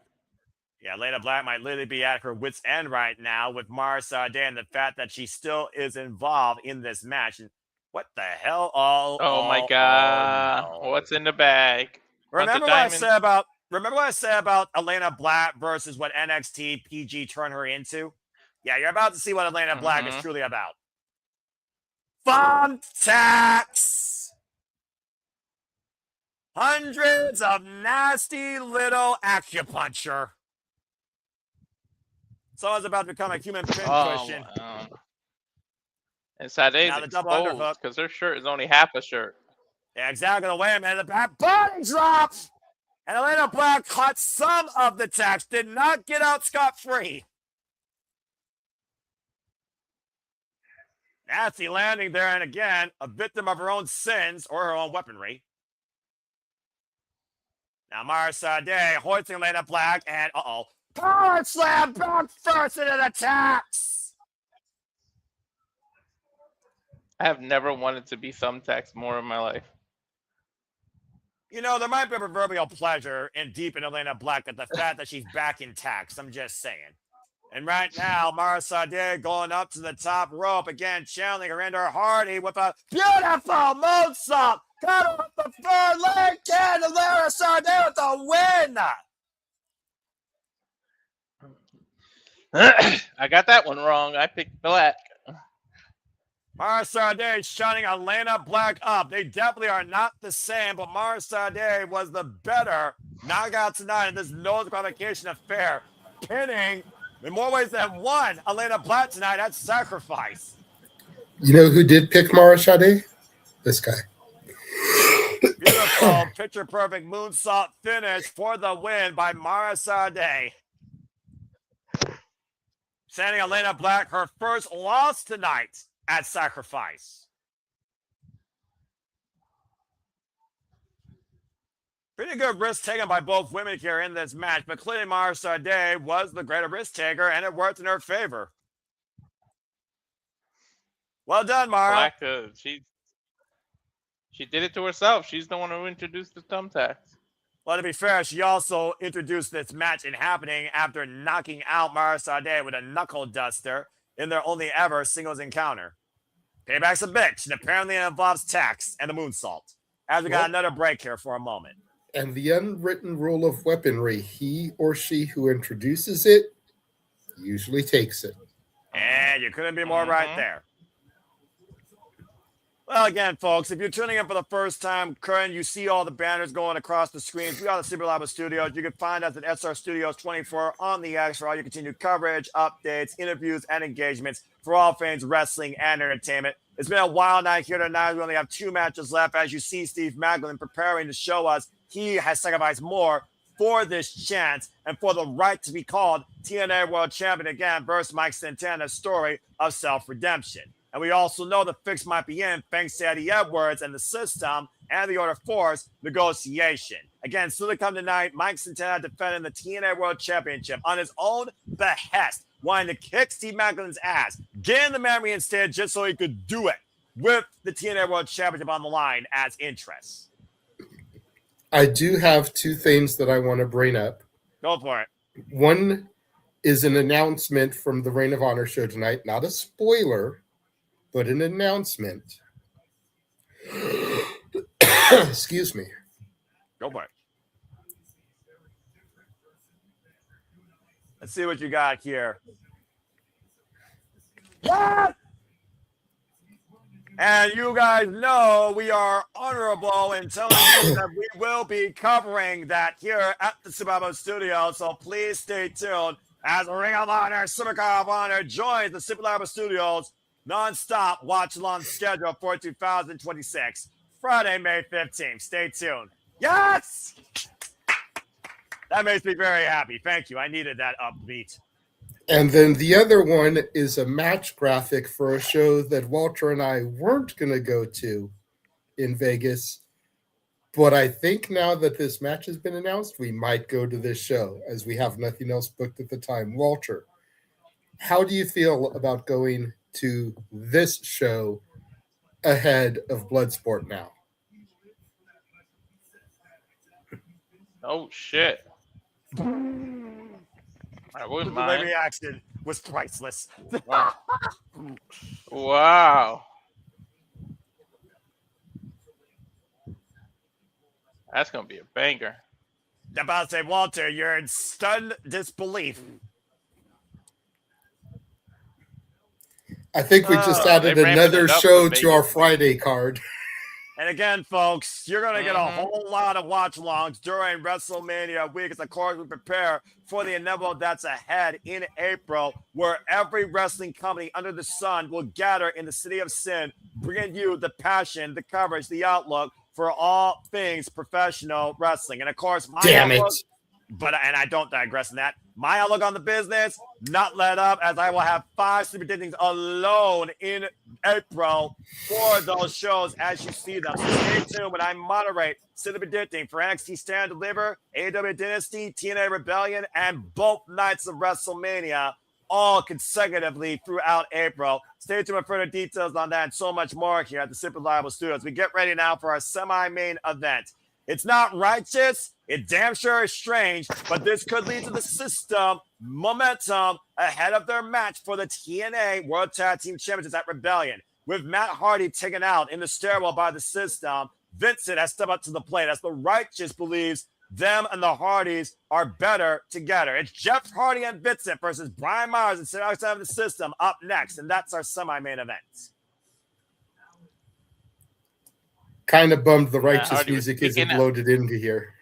About to say, JJ, I know, right? What are you trying to do here? Get a copyright strike, man. Do what I'm saying. But nonetheless, We saw, of course, the Righteous confronted the system alongside the Hardys when it came to the system wanting to seize the TNA Tag Team Championships. The Righteous had a chance probably to become the one contenders in that fatal four-way, but the system took advantage. In 8-man warfare, we saw Bear Bronson crush Jeff Hardy earlier this year. And as we saw this past Thursday on Impact, Matt Hardy was taken out.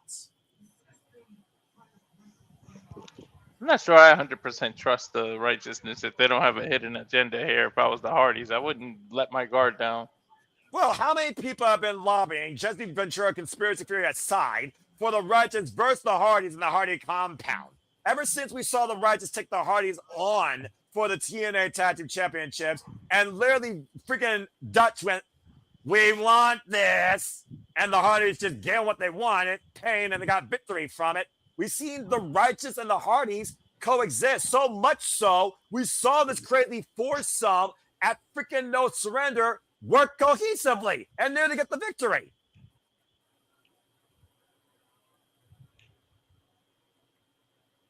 Regardless, whether or not you trust the system, with Special Agent Zero part of maybe their firewall, the system might be very much in control tonight of the future of TNA wrestling and all the gold.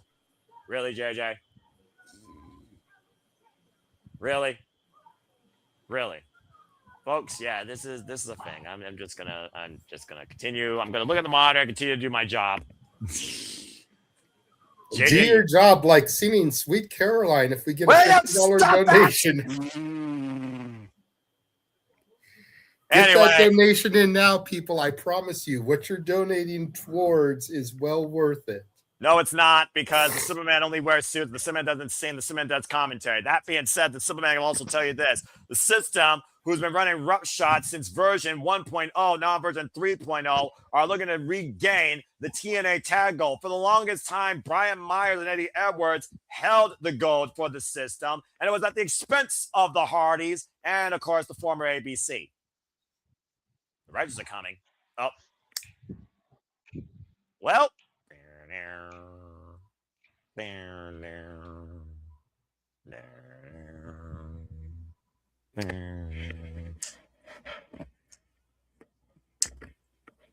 All right, enough of that. The Righteous, maybe anything but Righteous by name, sending you on a psychedelic acid trip, bringing stranger things as Vincent snaps his way to the ring, teaming alongside one of his idols in Jeff Hardy. I look at Vincent as a macabre when it comes to the way he carries himself and the way he speaks, Walter. He speaks in riddles, honestly, and half of the time they make no rhyme or reason or sense at all, except inside that crazy man's mind. Channeling the Hardy face paint tonight as we're about to get fully loaded. He can only make sense to himself. I'm sure he even doubts himself. That sentence in itself sounds illogical. Nonetheless, here we go. Oh my gosh, this show has taken me up and down and all around. But at least I know the bunny is one step closer to being revived back to life. And again, I still don't know what the frick that freaking arrangement with Mara Sade led to, and what the hell just got happened to Mila Moore. I mean, if she signed it on Dead Realm, honestly, that probably would be an improvement. This unique relationship, as I said, with the Righteous and the Hardys escalated after the teams worked together at No Surrender and faced each other back at Genesis for the TNA Tag Team Championships.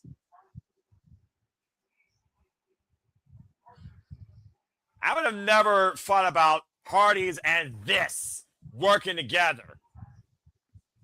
Despite the history of the Hardys leading generations and encouraging generations of tag teams all across the world in professional wrestling. For those that don't know, the Hardys are currently... Go ahead, Walter. What if TNA signed your girl, the bunny, and that's what this whole shit is about? It might be the one thing I care about in the Knockouts division. Again, I'll say it once, I'll say it again. The only reason I'm watching TNA verbatim via highlights, it's because of Rosemary's attempt at resurrecting the bunny. Nonetheless, this has been an interesting development tonight. He has not necessarily claimed their sin, but they may have just claimed me more as a sacrifice. And again, look at the face paint, Walter. One half Hardy, one half on Vincent. The two apparently complete each other. And that's a very weird combination. Talking about how between the White Rabbit and the Righteous, I don't know how many drugs you have to be on to understand this show. I'm just going to say this right now. This is a Superman public service announcement. Don't do drugs. You'll live better. And you'll also be more sane. Thank you. And of course, the Righteous have been trying to support and help the Hardys as their current run as TNA Tag Team Champions. They have now been the Tag Team Champions, folks, for 4 times in their career in TNA alone. And this is day 251, and they have 7 defenses in their current run. And ironically enough, the last defense was against the Righteous at Genesis. They have not defended the title since January 17th, but will defend them against the System at Rebellion in Cleveland, April 11th. Bell rings were underway. And the System combination that will face them is not Cedric Alexander and Brian Myers. It's Bear Bronson and Brian Myers. And again, Eddie Edwards, while he still has a chance to become TNA World Champion, it's still just a chance. He has not accomplished anything. So as far as the negotiation goes with the Order 4, if he doesn't fulfill his end of the bargain, it's still going to be a very dangerous night for the System. Poetry. Poetry in motion. A step up forearm line there. And so Alexander trying to come in with the run-in. Now, what the hell? And Vincent following with his own poetry in motion. Step up for him in the corner of Cedric Alexander. I thought he was going to do the actual old school because he can still do it. Hardy changed it because of his age. I mean, to be fair, Jeff Hardy has tried to literally redefine his style. How many times now? And right now, the Hardy, this is just too weird. Jeff Hardy and Vincent flying around ringside. This almost was like a day in the park for a kid with their idol. Right? He got a new submission move now to try to change his style again. I never thought I would say Jeff Hardy and submissionists in the same sentence. Oh! The fact of the matter, though, is Matt Hardy says he was attacked from behind. He didn't see his attackers. The Righteous said it was the System that did it and immediately stepped up to the Hardy's defense. So again, Walter, was the fix in? Did the Righteous do it to Matt Hardy? We don't know. We may never know. And again, folks, it will be Bear Bronson and Brian Myers challenging the Hardys for the TNA World Tag Team Championships at Rebellion. And yes, we will be covering that. You better soften them up now. Grabbing the forearm, throwing him towards the corner. Tab made to Cedric Alexander. Cedric Alexander, former Heart and Soul at 205 Live. Brian Myers, of course, most professional wrestler. Former TNA Digital Media Champion. And as I said earlier, former TNA World Tag Team Champion alongside Eddie Edwards in the System. Jeff Hardy certainly wants some payback here, though. Well, I mean, you can understand Jeff Hardy's frustration with the System, with how many times they've assaulted them, attacked them, berated them under any combination. Like I said earlier, prior to freaking No Surrender, the System squashed Jeff Hardy literally with Bear Bronson. Cover with a forearm in the face by Cedric. It's a 2 count on Vincent. But you would think he's too much of a veteran to fall for these tactics. He knows what they're doing. They're just doing that so he gets in and they can cheat. Yeah, well, is he smarter than the Righteous at this point? And does he truly trust the Righteous? Or is there a deep, deep intuition that the Righteous might be playing them? Brian Myers. Oh, man. Nice German suplex. Cover hook on the far leg. Side press. Gets a 2 count. That was more like a brain buster. Yeah, more or less. I see more of that involved into being called a brain buster on Japan's side, but I'll give you that for the night. When I think of brain buster, I think you more so drop them on their head, not their back. Shoulders, the jury is out. Oh! And Myers and Bronson, Brian Myers, by the way, has been instrumental in training so many wrestlers, including AEW's Chris Statlander, thanks to Creative Pro Wrestling Academy.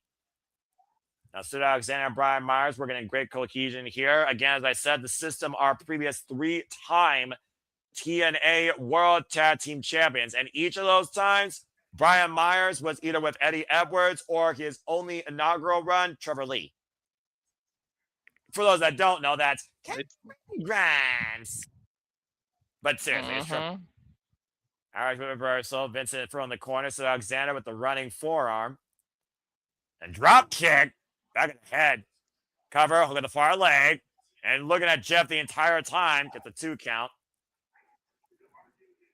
Right in the neck. Cedric has a plan because that kick was in the neck. Now he's holding him by the neck. We're talking about mind games. Why don't we just talk about trust here? The system's all about trust the system. We know how much Brian Myers and Cedric Alexander have trusted each other since Cedric and Bear Bronze were brought into the system. I still don't know. Cover hook on the far leg of Brian Myers and Vincent gets a 2 count. I still don't know how much the Hardys truly trust the Righteous versus respect them. I don't fully trust the Righteous. And again, we know that Special Agent Zero has been helping the system tonight. I would not count out Agent Zero being involved in this equation or that attack. Up and around, takes the arm down. Oh, man! Big Russian leg sweep there by Vincent, trying to breathe new life in this match. Can he make it and tag Jeff Hardy in? Jeff Hardy stands ready. That third eye might be opening. I'm not talking about Matt Sydal either. Time made it to Alexander. Time made it Jeff Hardy. And so Alexander and Jeff Hardy meeting up for the first time ever, if you can believe that, folks, in singles action. Atomic drop, catching both legs. And Vincent Jeff Hardy with the double leg drop kick follow-up. Elbow drop to the heart of Cedric as the cover hook at the far leg and a 2 count. Whew. I mean, Jeff Hardy's no stranger to working a matchup without his brother, though I will say that. Get to the midsection, though. Of course, the Hardys have been literally resurged since coming back. Oh, man! Pushed off into a spear. Great timing there by the nice system. double team. Now, Cedric. Mizunoku driver. Is it done the deal? Cover! Kick out at 2. Woof. 2-on-1 situation, though, right now. Worst case scenario for one half of the current TNA World Tag Team Champions. You know what's crazy? Well, Jeff has been around long enough that he took that move from the originator. You're not wrong, honestly. Gets the mid-side again. 2-on-1 right now. Twist of fate. And Vincent. Face first goes to Alexander and the splash. A modified plot twist and broke up by Brian Myers in the last second. I'm surprised that Vincent given a lot of leeway. Yeah, well, I mean, at this point, based on the animosity of who attacked Matt Hardy, and we know the system is going to challenge, oh, man, for the TNA Tag Team Championships, I can't blame the referee here. Again, Cedric and Jeff are legal, though. I must remind you, Cedric Alexander and Jeff Hardy are legal. Looking for another twist of fate. Uh-oh. And now I think Jeff's ready for the finishing touches here. Are the creatures have woken up? Jeff Hardy up to the top. Wait a second. What the hell? What's up with Tron? A Swanton bomb on Cedric Alexander. That's Matt Hardy. What the hell? Oh, no.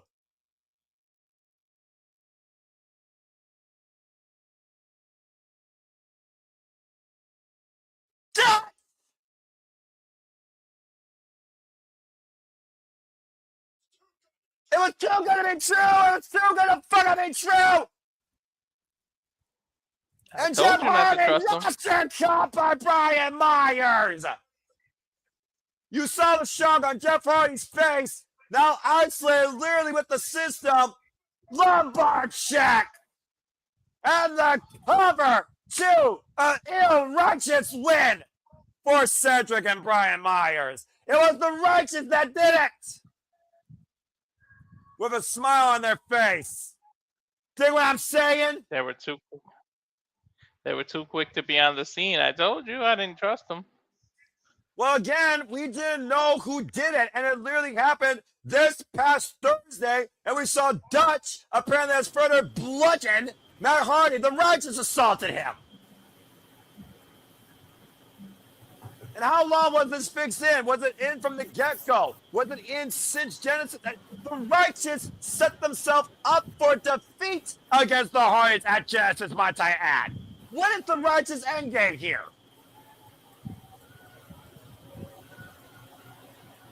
To get the tag titles themselves. I think. Go ahead. I think the Righteous want the Hardys to get broken. Well, if nothing else, I think they're psychologically broken at this point. And Vincent, seeing a prone Jeff Hardy down in the middle of the ring, walking away, damage done physically and mentally, it seems.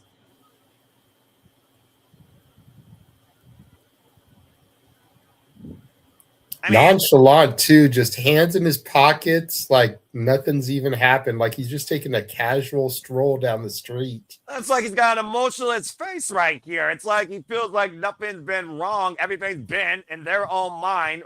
To Walter's point earlier, Righteous. Regardless, the Hardys are going in much more now, I feel like, with a disadvantage in more ways than one ahead of their upcoming title match against the System at Rebellion. We're going to get this compound match, guys.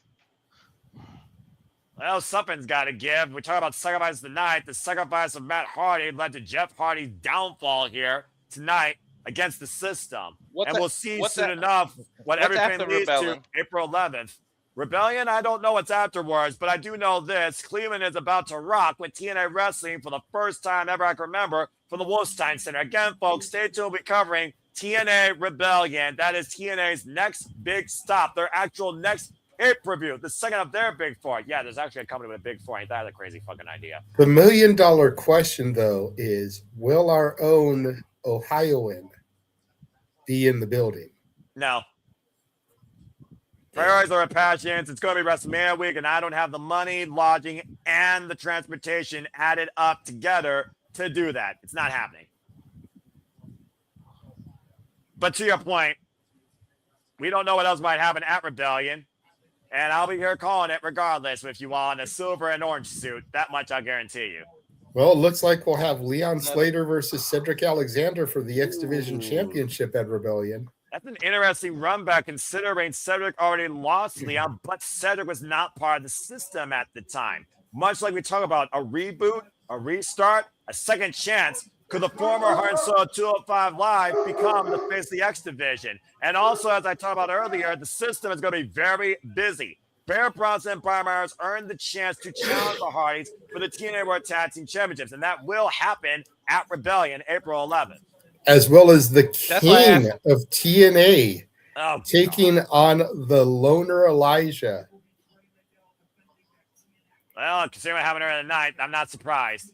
And we also know that Mustafa Ali, the heinous actions aside, statement made, message sent, challenge made. Trey Miguel will defend the TNA National Championship against Mustafa Ali with the Order 4. This was also made earlier by Santana Morella. Arianna Grace will defend the TNA Knockouts World Championship against Layleen Lee's Angel Warrior partner, Zaya Brookside. Looking to bring home the gold to TNA Wrestling Thursday night, next week on Impact Live. And nope.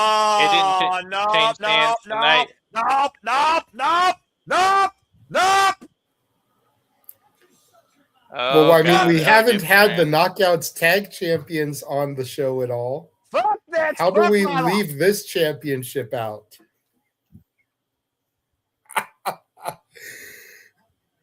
Gotta love it.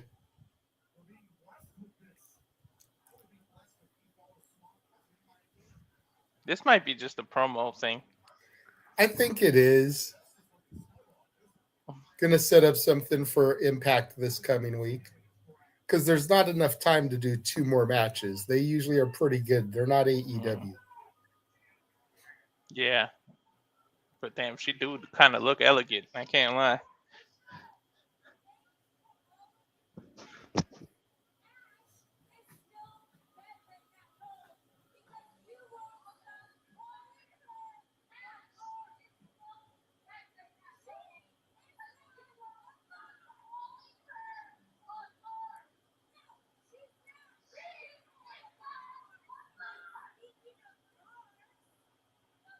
M by Elegance talking about how Ash is still bedridden because the fans won't stop calling her a mark, saying that the fans of the building are marks. Mm.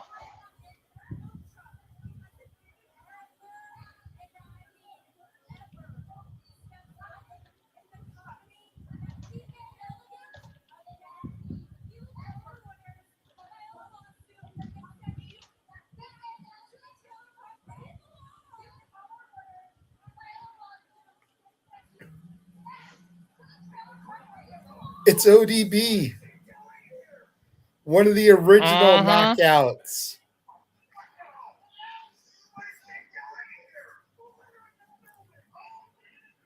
We saw her former knockout tag team champion partner earlier this evening in Eric Young. I'm always hungry, bitch.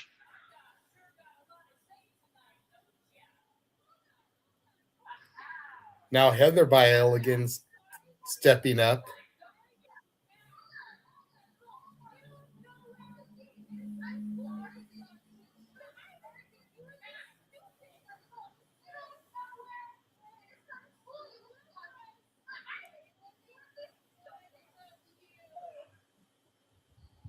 Playing the numbers game. There's two of them and only one ODB, but you know ODB's got something up her sleeve.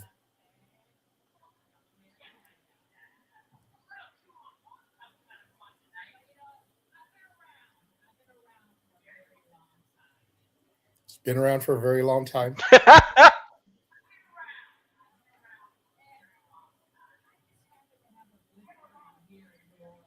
Happen to have a good friend here in New Orleans.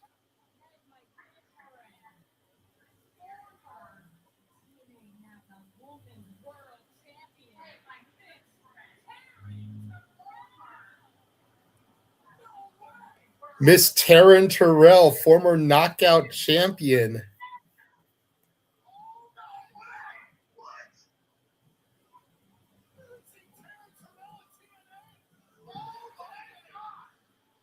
It's been almost 10 years since she's been in TNA. Mm-hmm.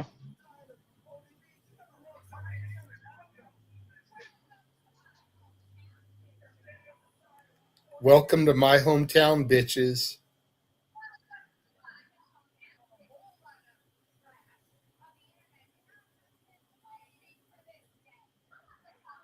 Hometown girl.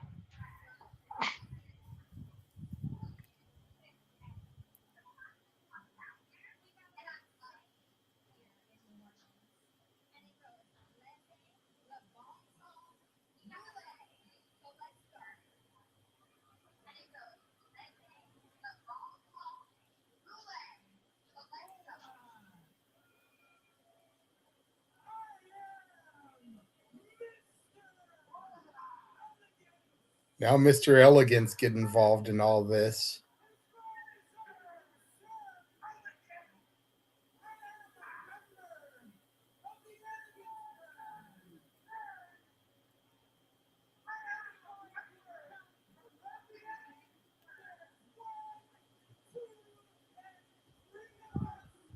There's three of them and now only two women. Oh shit. Who's gonna come out now?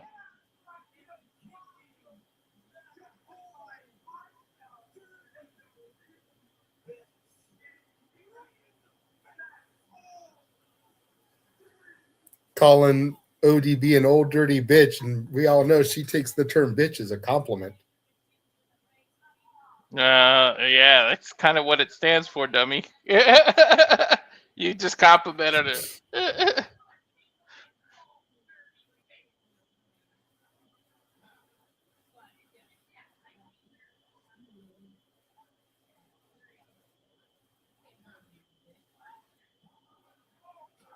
Mickey James, little hardcore country. I thought it was gonna be Mickey James originally.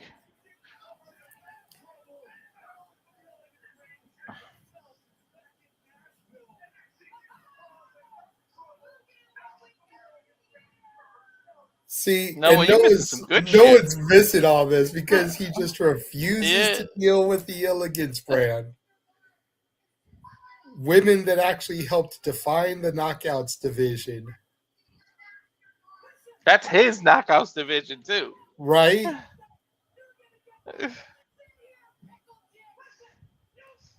You listen here, Pickle Dick.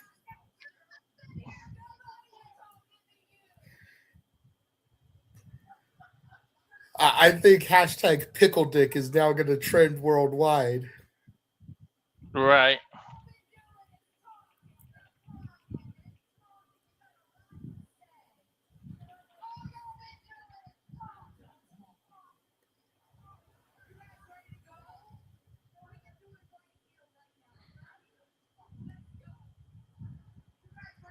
They're moving in on the ring.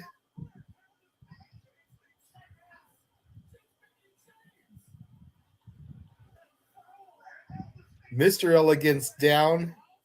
Little leg trip from Mickie James and Taryn Terrell. Luis Thez press on the Elegance brand. ODB's not even in the ring yet.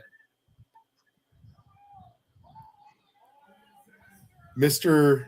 Elegance grabbing the leg of ODB. And ODB just letting loose on Mr. Elegance here. And now one from Taryn Terrell. Dick punch from Mickie James. ODB chucking Mr. Elegance over the top rope. And the Knockout Originals are standing tall here in the ring at Sacrifice. That's going to get added to Rebellion.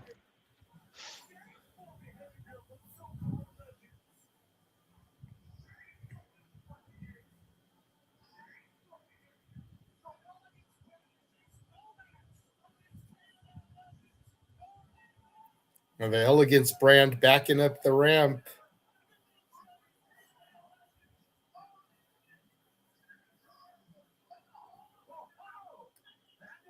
And we're backstage with Daria Ray and Santino Marella. Come on, Noah. Come back.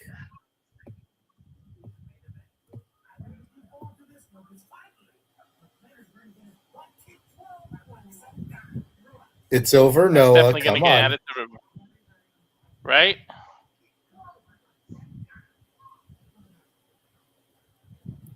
Daria Ray either receiving or making a phone call here. Interesting. And coming up next, it is our main event. Mike Santana defending the TNA Championship against Steve Maclin. Who just a few weeks ago was fired.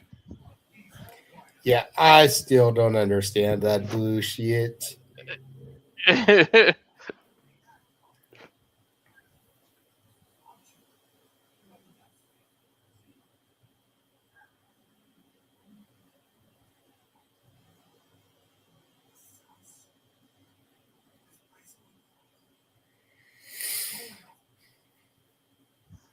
I actually needed that pee break, honestly, and good way to get my Mountain Dew restock. All right, glad I see back on my screen. So car wreck of airtime is finally behind me. Good deal.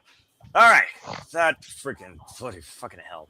Did you see any of that? Because you missed some good shit. Good shit, I'm sure. It was probably a promo and a legacy thing. What did I miss? Inform me. ODB, Taryn Terrell, and Mickie James all coming out and wrecking the Elegance brand.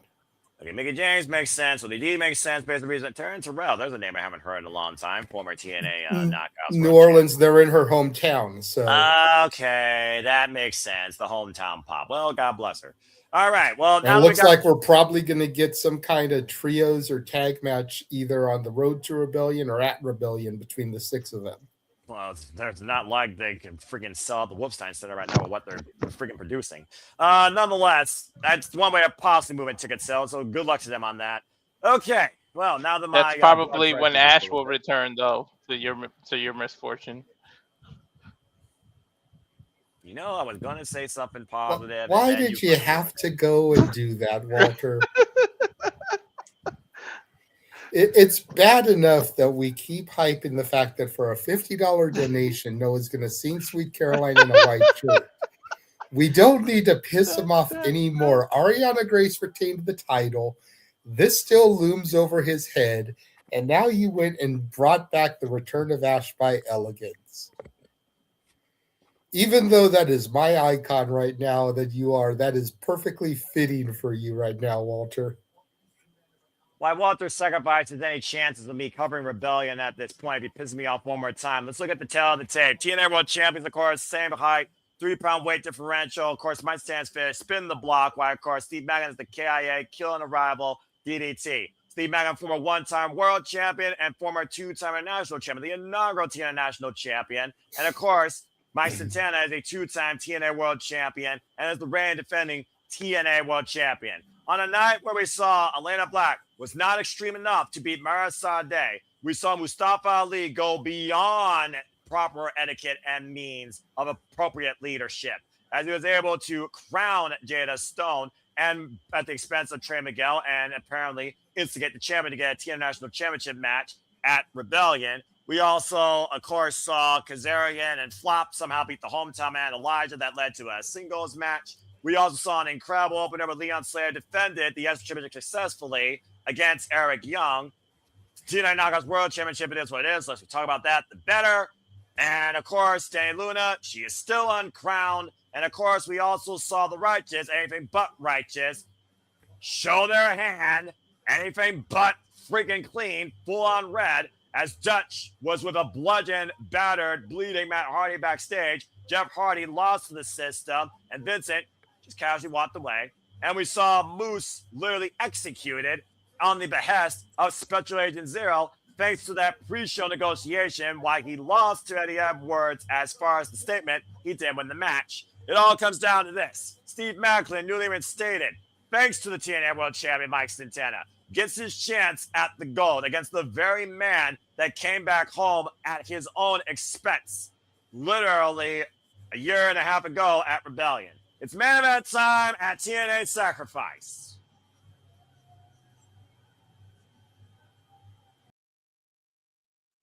And thank you again, everyone that's tuned in. Please subscribe, comment, tell a friend if you've enjoyed or somehow endured or want to hear more of these crazy reactions, conversations, and other play-by-play watch-along coverages for all things wrestling, including WWE, NXT, AEW, ROH, TNA, GCW, HLG, and other independent promotions galore produced for all the biggest shows across all things wrestling, including more New Japan and Japanese wrestling coverage. Stay tuned for further details on our watch-along schedule, of course. And again, if you've enjoyed everything, please like, subscribe, comment, tell a friend. Follow Edsler Studios 2024 today on the X to continue forward with our watch-alongs. Follow the Cement brand if you want to continue with Sleepy Predicting, and follow the Rage of Wrestling, and follow Casting Angel Studios, Jay Gilbert 95, and Bad for Wrestling, and the Wrestling Collective. As of course, we get ready for our main event here tonight at TNA Sacrifice. A man that sacrificed so damn much, the days and nights away from his little girl, overcoming his own demons, becoming a better man than what he was previously. A former member of LAX underneath the leadership and guidance of Conan, alongside his brother Ortiz, came back home to become the standard of TNA wrestling, beat Josh Alexander for that spot, and went on a journey on a path of purpose to fulfill a self-made promise to become the TNA World Champion. Enters tonight's main event at Sacrifice. You realize Maclin has a chance to flip that match on his head? He might do the opposite. He might go from fire to feast instead of feast to fire. He might become champion after supposedly being fired. That's a fair point, considering, again, this is all about Steve Maclin saying Mike Santana is the most selfish man in the business, after Mike Santana called him the most selfless man. And Steve Maclin admitted, I was selfless, and maybe that's why I was fired, but I'm not going to be that anymore. I'm here for one thing and one thing only, myself. And it comes with, hopefully, that TNA World Championship, as Mike Santana got Steve Maclin reinstated. Let's go down to Mackenzie Mitchell for our main event introductions. From an international champion to a possible world champ. For the second time. Ironically enough, the first time he won was when the title was vacated against Kushida. And that stage he won it at was Rebellion. Rebellion has so many connections to Steve Maclin and Mike Santana. It's ridiculous. Steve Maclin, 38 years of age, 14 years involved in the game. As I said earlier, inaugural TNA National Champion, won it last year at Unbreakable in the end of that triple threat tournament.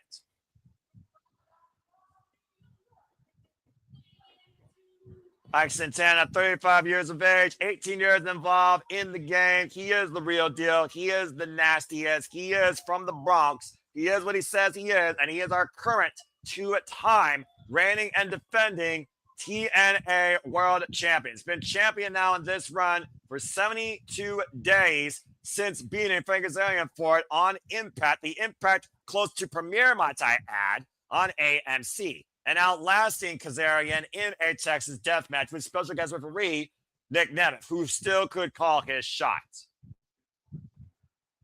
As he hands off to Ellis Lane, the cornerstone of TNA, the TNA World Championship. He is the 65th TNA World Champion in this company's history, going all the way back to the inaugural champion. You guessed it, the Olympic gold medalist himself, Kurt Angle. You think about the legacy of this title. AJ Styles, Kurt Angle, Sting, Josh Alexander, Mr. Anderson, Rob Van Dam. Shall I continue? Moose, Alex Shelley, Moose, by the way, two-time champion. Joe Hendry. Continental tie out here right now in the early going. As I said, when Mike Santana came home to TNA, it was at Rebellion in 2024, and he beat Steve Maclin that night, where Steve Maclin said he resigned to TNA on the dotted line. And I damn sure was happy. I know you've been very happy about Mike Santana. You follow this man's resurgence. Let's call it what it is. His resurgence, his restart of his career as a singles competitor since he came home to TNA wrestling. And why you've been probably the most respectful person to Mike Santana. Yeah, why you've been the most respectful person to Mike Santana. Steve Maclin's probably been the most disrespectful person ever to Mike Santana. All right. Average width. Ooh. I don't know if ever, because he did have to deal with the system. That's fair. But you figure about the road that Steve Maclin took to get to this opportunity. Assaulting him when he was fired, lest I forget, at No Surrender. And then backstage, the two couldn't be separated from each other. He got one chance to speak his mind, and he assaulted Tom Hannigan. And then he was reinstated to TNA Wrestling. Oh, man. Uh-oh, this is not going to be pretty. They're going to get straight out down, dirty, and nasty and physical tonight. You want to talk about sacrifice? This is the definition of who's going to sacrifice more of their own well-being and morals to leave with the TNA World Championship. Yo, he made him run into that super kick. That just adds impact. Well, and the animosity also adds to that, Walter. Mm-hmm. But the fact that he bounced him off the rope so that he has momentum of running into the super kick. You want to talk about me being unbiased? I think I would be safe to say this is a match where Tom Hannigan. Oh, wait. What? Hold on. Ladies and gentlemen, the referee just put up the X. Calling for the TNA medical staff as Maclin falls to a knee. Wait a second. Oh, no. Uh-oh. I mean, to your point, though, he got rocked with that boot to the face. He went full force into that boot. Yeah, he was running forward, and then the momentum of the kick suddenly stopped him. Carl Silva. This might lead to somebody calling the shot, though. Well, we might not have a main event here unless someone does call their shot. We might have it do impromptu here. You got medical, you got the president, you got the referee all checking on Steve Maclin. I mean, he could be playing possum. Well, he could, but again. We just saw this at HOG with Charles Mason, and he played it up real good. We'll find out here, again. You see Maclin standing.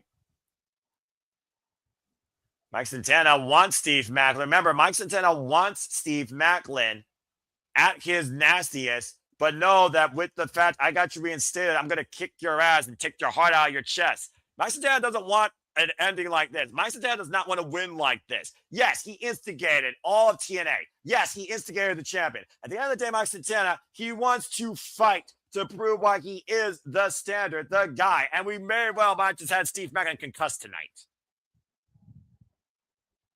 Yeah, I called it. I saw it. It looked lethal. He bounced off the rope into the kick. Well, you can chant all you want. Oh, wait a minute. What the? Eddie Edwards! Eddie Edwards, what the hell?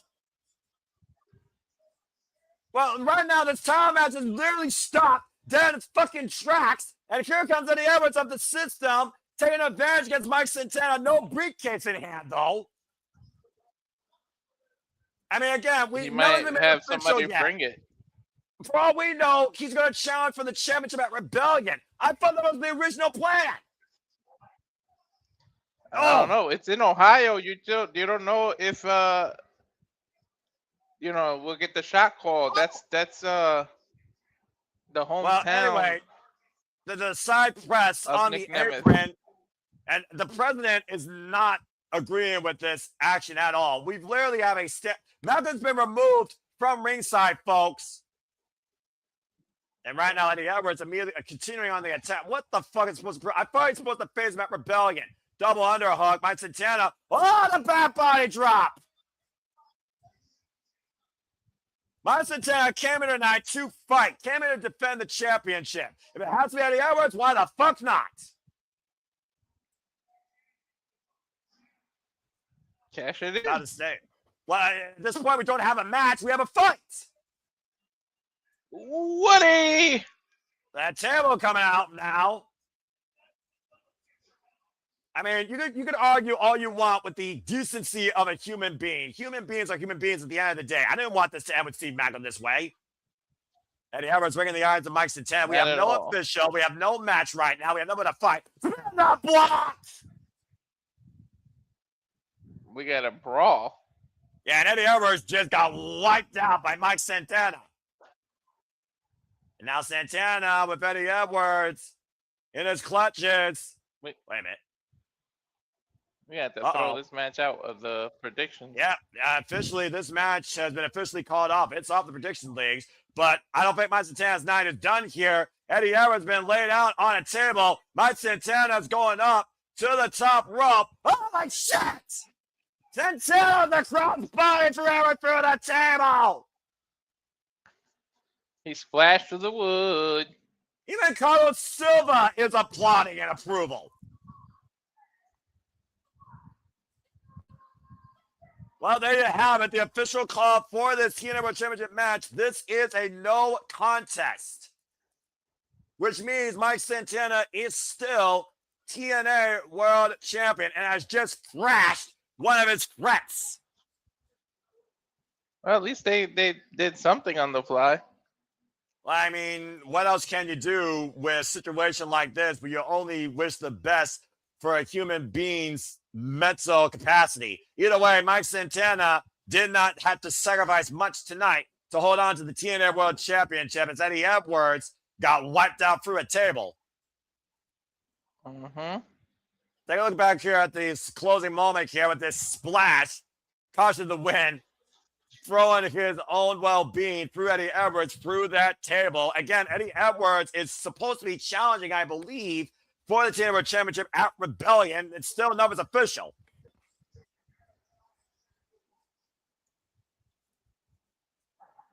Yeah, Well, Charles. The ref put the X up, so it seems to be legit. Well, either way, what goes around comes around sometimes when you literally have evil ways. Regardless, we sacrifice our main event with Mike Santana still standing as TNA World Champion, Eddie Edwards left in a heap, and Maclin might be concussed. But in the meantime, that officially ends TNA Sacrifice. So for the Renegade Wrestling J.J. Williams, for Mr. Robert Walter Cruz, for each and every single one of you that are tuning in, the near 300 of you, God bless you. I'm the Noel Foster. Face tune into our covers TNA Sacrifice. Until next time, take a pause and Pat's in live. Have a good night. Hope to see you tomorrow for shenanigans, interview, and further coverage and commentary and some of the things to come too.